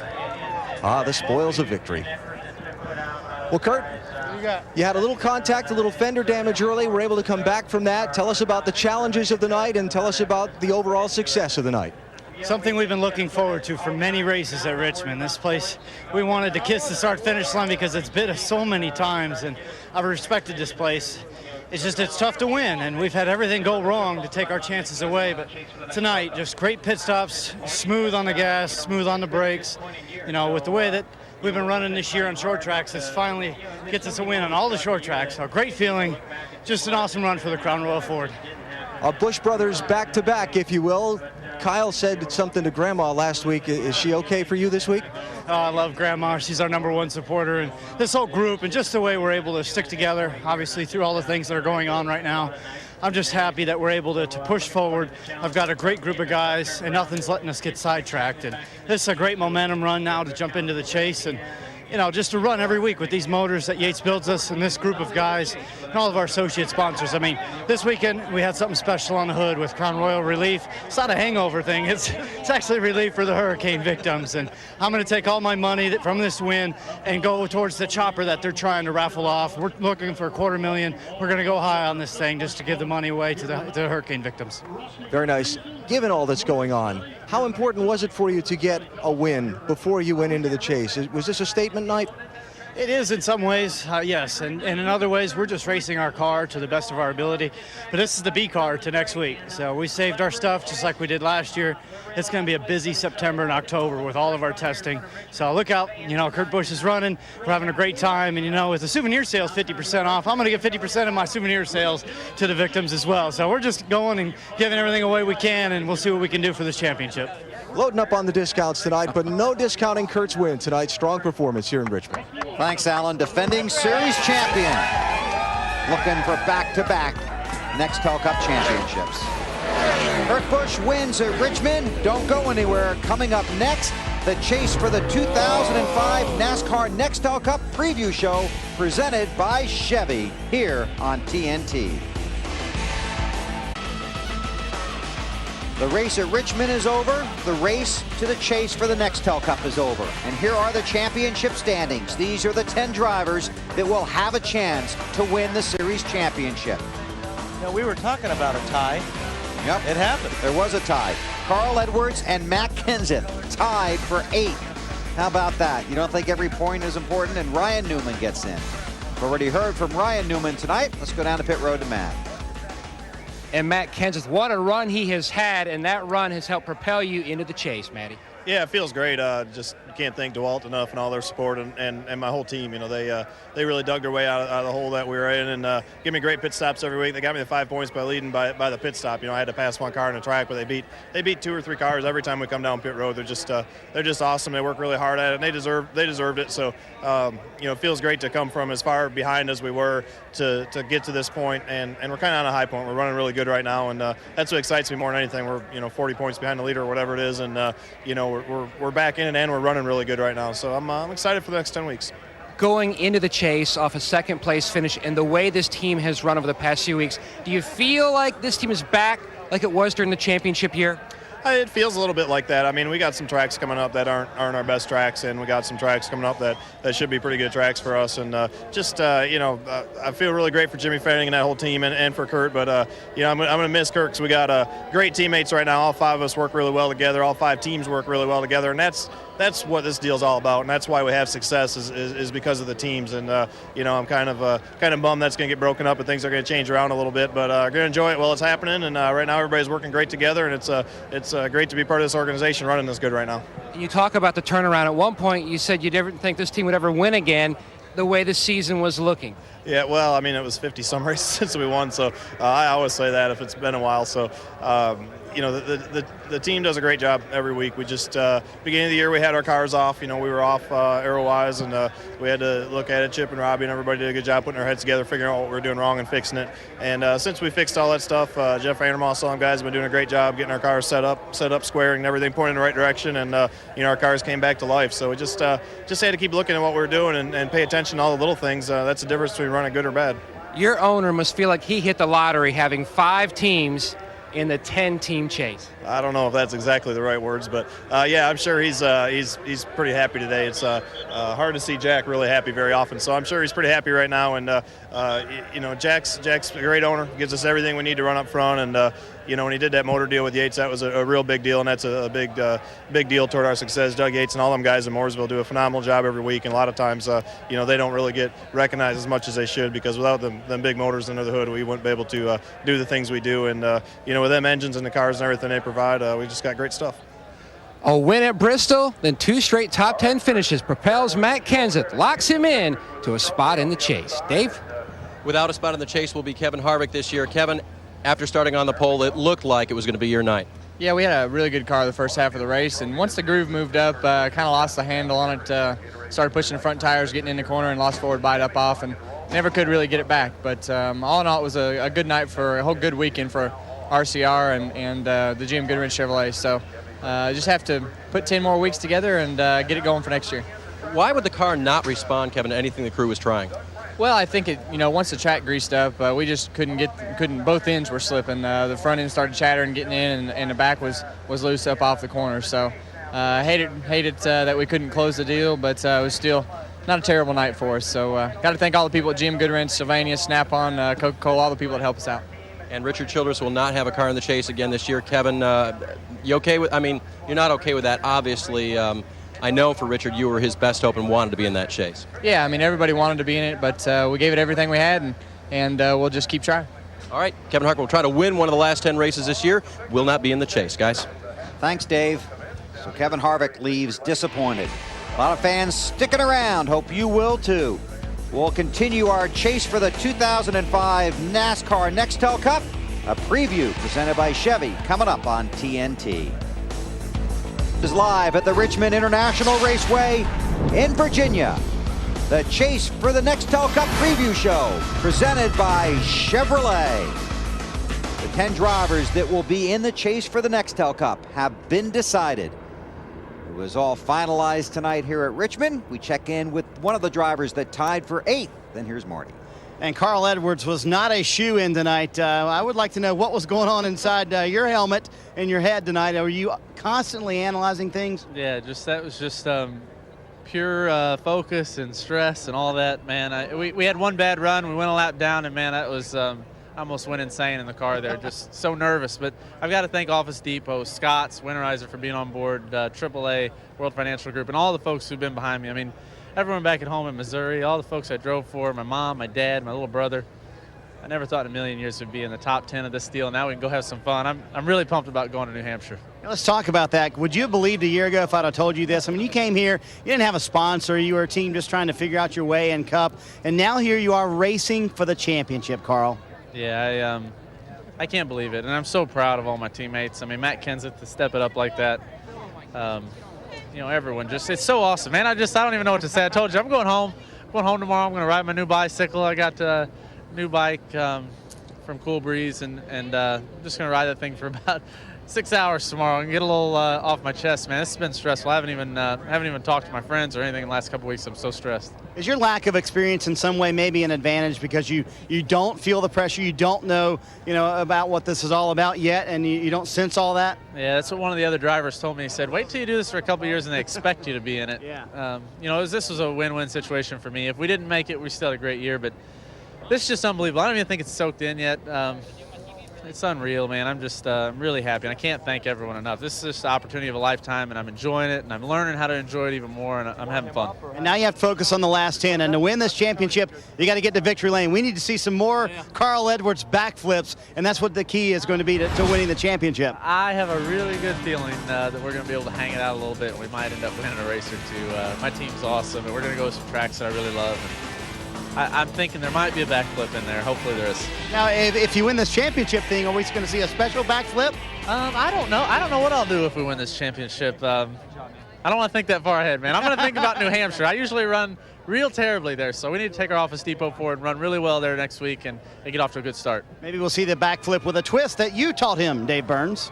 And standing by with Tony Raines now, had an obvious outcome on what happened here. I believe we're going to run a little bit of that tape right now. Tony has a look at it here, and a lot of contact between you and the 42 car, Tony, and then obviously later on you were not very happy with that, and it affected the outcome of the chase. What was going on?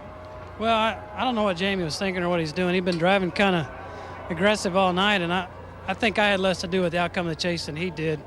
It's just real unfortunate what happened afterward. We'd been struggling all night with the brakes, and he checked up in front of me, and I had no intention of wrecking him like that, but I did get into him, but I feel bad for that. I don't know what he was doing.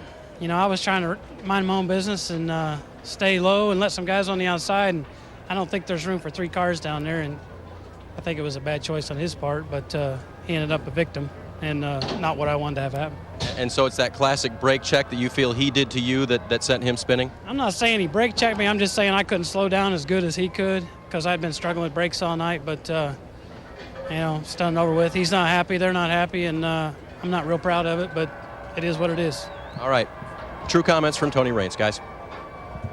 Well, Jeremy Mayfield's night tonight wasn't as dramatic as last year, but he has discovered he has some newfound powers in this post-race celebration. You want to show us what those newfound powers are? Yeah, it's pretty cool. We got a good cheering section back here. I'm not sure about the pom-poms, but just want to say thanks to all my team and Dodge, all the Dodge dealers out there. Just great night for us. Everybody that's involved in our team just worked hard all year long to get us here. Pretty cool. Jeremy, you didn't have as dramatic a night tonight as you did, but tell us about the night that you had tonight. You came up with a 6th place run in the race. Our Dodge is really good. We just got tight as the night went on and just never could get it loosened back up. But overall, it's still a good night for us. We did what we had to do. And looking at the big picture, we're in the top 10 here. There they go again. That's what it's all about, See, that's what I told Jeremy, his newfound powers. He reaches his left hand behind him and waves at these fans, and they start yelling louder. Yeah. Championship. Tell us about your team's strengths and what some of the things you might need to work on in these last 10 races are to have a shot come Homestead, Miami. Yeah, we just got to keep doing what we're doing. We got our consistency down. We just got to keep getting better and better every week, and that's what we've been doing. And, to just finish in the top 10, top 5 every week and hopefully get a couple wins and should be in good shape. I certainly feel like our chances are better now than they were last year. Got another year behind us and got a lot of experience and we're ready to go. How important was the win at Michigan, a kind of unexpected win at Michigan for most of the day, to getting you where you are now here tonight? Yeah, that was pretty cool to win there like that. We've lost a lot of races on fuel mileage, and to come back to Michigan and win like that and get the win behind us, that really sealed the deal for the chase here. And anytime you can win a race in the Nextel Cup Series is pretty awesome. And that's just another thing that helps seal the deal here. As far as the 10 tracks that lie ahead now, is there one you have your eye on that says, we need to win there to have a shot at this title? Well, you got to win anywhere, but the main thing is get through Talladega. I think that's going to be a key race. And, you always got to go back to Martinsville, too. So, there's a lot of tough tracks coming up, and there's not really one that just sticks out and says, okay, we got to win there. There's some that says you got to run decent there to carry on with a consistent finish to be able to win the championship. Well, you're in. Congratulations. We'll enjoy watching you these next 10 weeks. Appreciate it. Thanks. That is Jeremy Mayfield in the chase for the Nextel Cup, 7th place.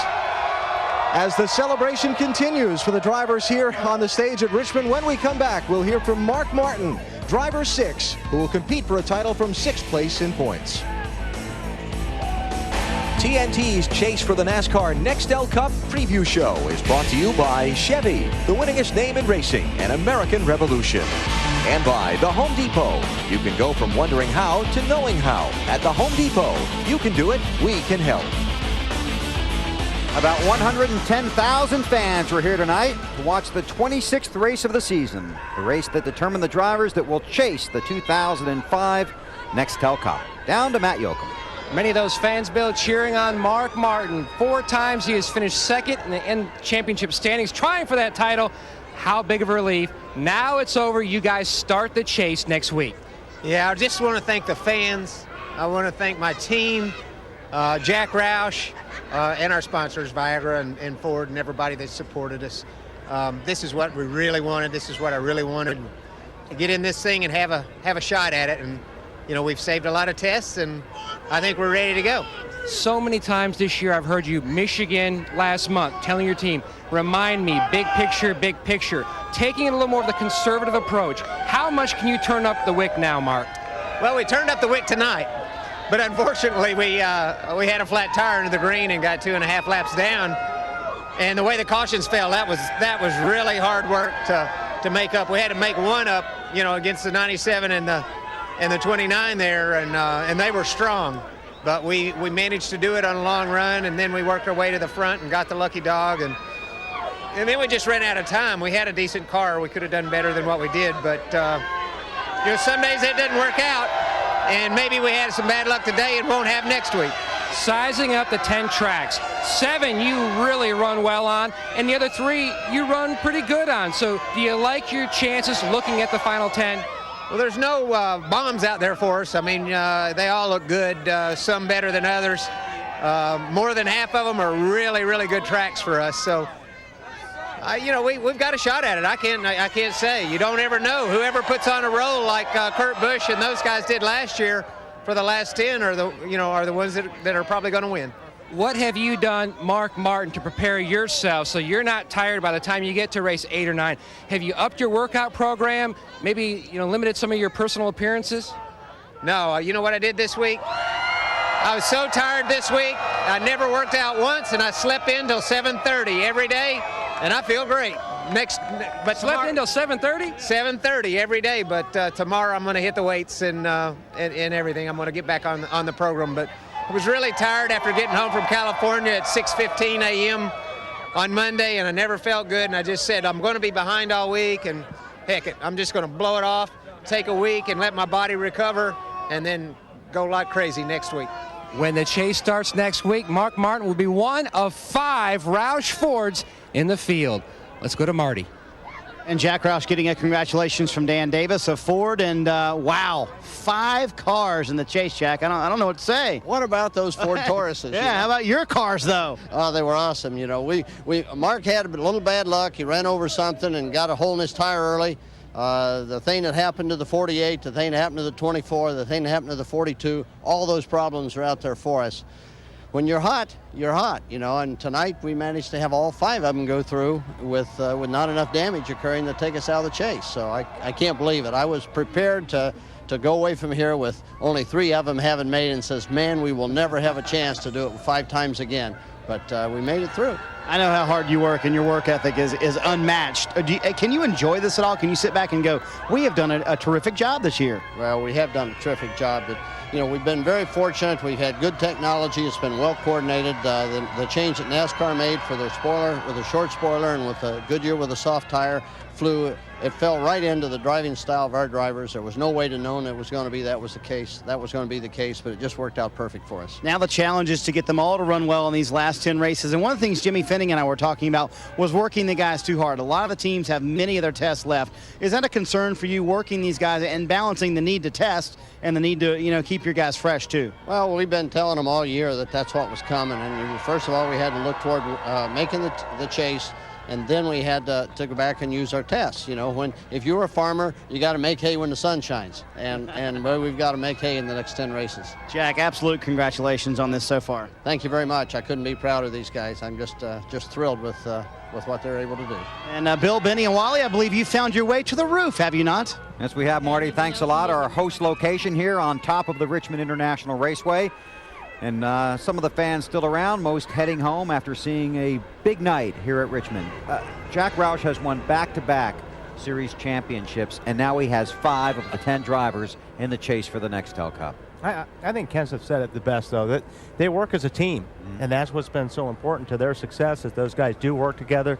They do share notes together, and it shows, because to have 5 of those guys in the chase, BP, is unbelievable. And it is, and I think one thing that helped Jack Roush, when he stopped building engines for his cars, and they went with the Yates program, all of a sudden he's able to pay attention to the race cars. Now that's all he thinks about is how can we make those race cars better, and devote some time to that. I think that has helped that team immensely. And I think in the chase, Benny, if you have 5 drivers in it and you can share the information from testing, it's going to benefit all those teams. It has to. It really has to. And obviously on the track, those guys are going to be watching out for each other. And don't forget, Mark Martin said this weekend that they saved a bunch of tests for these last 10 races. So, yeah, all those tests combined that Roush has, they've got a lot of resources right now to win this championship. Okay, Jack Roush going for the three-peat, trying to win his 3rd consecutive Nextel Cup championship. As our post-race show continues, we will hear from Jimmy Johnson. Finished 2nd in the championship chase 1 year ago by just 8 points, trying to win his 1st Nextel Cup. The chase for the Nextel Cup begins next week in New Hampshire, and there are 2 Chevrolet drivers in the chase for the championship. Tony Stewart, who not only wins races and makes that exciting, but it makes the celebration exciting as well. Got that big win in the Brickyard 400, and Jimmy Johnson, driver for Hendrick Motorsports, came so close 1 year ago, now hoping to get his 1st series championship. To Alan Bestwick. Well, Jimmy is standing here tonight knowing he's clinched a place in the chase, but after a very disappointing run here tonight in Richmond. First, tell us about your race tonight, Jimmy. Yeah, we struggled tonight. I mean, we worked hard on it, made a lot of aggressive changes on the pit stops, but just couldn't get the car to turn the center. Really tight all night long. So, you know, we're disappointed with tonight's finish. We've tested for Loudon. Hopefully we've got things turned around for there, and we can get going in the chase, get off to a good start, and see what happens towards the end of the year. Would be my next question is, the last month or so has not been the kind of performance that you would like to go into the chase with. What do you do to turn it around and get it going quickly at New Hampshire? I mean, we wish we could turn it around instantly, but it's just, a matter of getting to work. We've been working really hard. We've tested a bunch. Just came from Texas on the way back from California. My guys, everybody's working so hard. We just haven't found that magic combination, got it all working yet. We had it at the beginning of the year, got off to a great start, won some races, had a nice big cushion, and very thankful for that because, the last month's been pretty slow, like you said, and we wouldn't have transferred if we were in a position to race our way in. And I'm really bummed out that 24 is not in the chase. I know those guys got to be thoroughly bummed out and feel horrible for them. So hopefully we can get the 48 car turned around. We're the only Hendrick car in the chase and try to get something done there. Given what happened to you last year where you won 4 of the last 10 races but didn't win the championship, has it changed your approach to this championship any? Well, on paper, we looked at it and said we don't want to be in that position again. We want to, head through Richmond, Indy, starting at Indy's where we kind of fell apart last year, and we don't want that to happen again. Well, this year, Indy, we had some problems, crashed, hurt, knocked myself silly, and then here we are kind of in the same situation. We don't want to be here. We want to start the chase off strong, but for whatever reason, last 2 years we've got off to a very strong start at the beginning, kind of slowed down in the middle to later part of the season, and then we kick it back up at the end. Don't want to do it this way, but it's just how it is, and we got to deal with the cars that are dealt us and just work real hard and see what we can do. Thanks for the visit, and good luck, New Hampshire. You got it. Thank you. Jimmy Johnson, who enters the chase for the Nextel Cup as the 4th place driver. Dave? Alan, it's clear behind us right now, behind Jeff Gordon's transporter. This is his crew chief, Robbie Loomis. And Robbie, you just had a discussion with all your guys right here. I imagine you were trying to put some things in perspective for them. Yeah, it's lonely back here now. It's just me and you, Dave. Yeah, I just, I talked to him and I told him, I said, when I talked to him last Sunday night, I told him, I said, this was the biggest fear. I was going to have that talk with him if things weren't to work out. And, I just didn't have a great setup in the car, and then we got behind, and one thing or another, just was one of those nights that clearly wasn't meant to be. But it's not just what happened tonight, it's the last couple months performance. We hadn't been performing up to speed. It hurts bad, but like I told him, there's a lot bigger thing out there in life than what happened right here tonight, and we got a lot of champions on the team, guys that are going to be champions going forward. And I said, keep that champion attitude. I said, we can still win a lot of races for the season in, and starting at Loudon. So we're looking forward to let the rebuilding begin, and like Jeff and I talked, we've all been racing a long time. There's a lot of disappointment and a lot of heartache, but that's what comes with the territory when you step out to do it. You personally have been involved in a lot of retrospective thinking as well, Robbie, and there's been discussions among the media and other people about what you might do next year. What are your plans at this point? Will you be part of the rebuilding process at this team?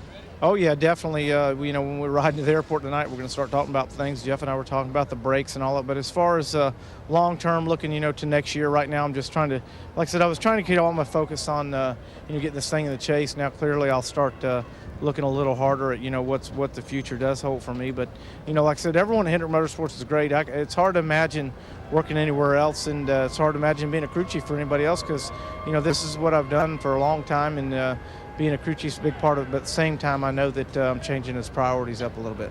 All right, Robbie Loomis, his briefcase sits right down here. I'm sure it's full of ideas. He's full of ideas about what they might do next. We'll wait and see. Bill? Thanks, Dave. Thanks, Robbie. And Benny, you talked about it before the race even began. A tale of 2 seasons for Jeff Gordon. 3 wins in the first 9 races, and then they really didn't do anything after the second place finish at Darlington. After Darlington, South Carolina, he finished second or third there, and he was third in the points. And since then, it one top 5 finish, and you just can't get any points. You can't do anything like that. But it is a great team. Hendrick Motorsports, they are a great team, and I think if anybody can bring him back, it will be Jeff Gordon, because let's face it, he didn't win 70-some races by being a dud. He's a great race car driver. Those guys will be back, and before the year's over. The thing I just noticed when Alan was talking to Jimmy Johnson is that he looks a little worried. I mean, his teammate has not been running good. They have been struggling towards the last few races.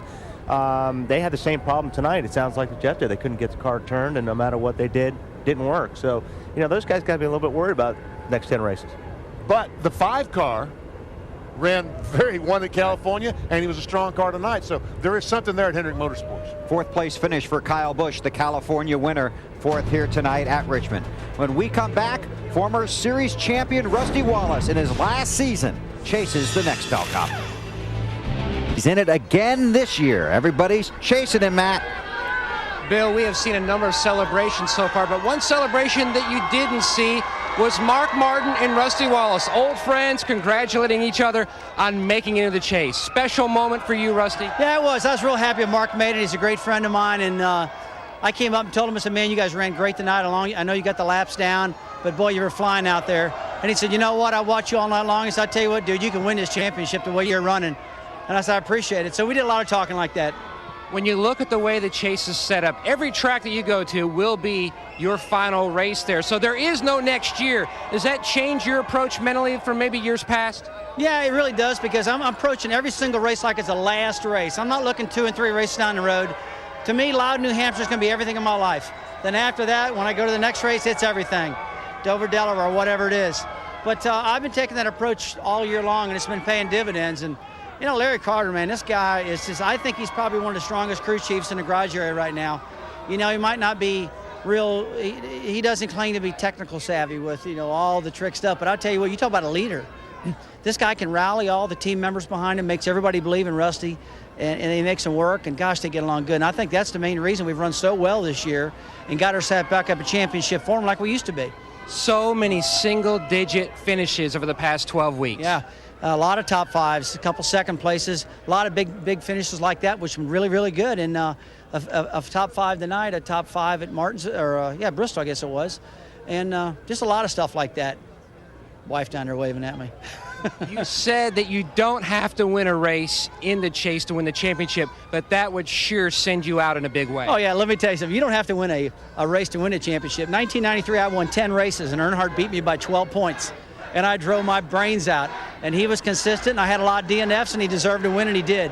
But you don't have to win. But, I do want to win, because when I'm all done, I really want to have that image amongst all my fans that I was a winner, And, look, I'm at top of my game right now. And every athlete wants to go out on top of the game, and it feels so good right now to be every single week laying these numbers down. We moved into 3rd in the points tonight.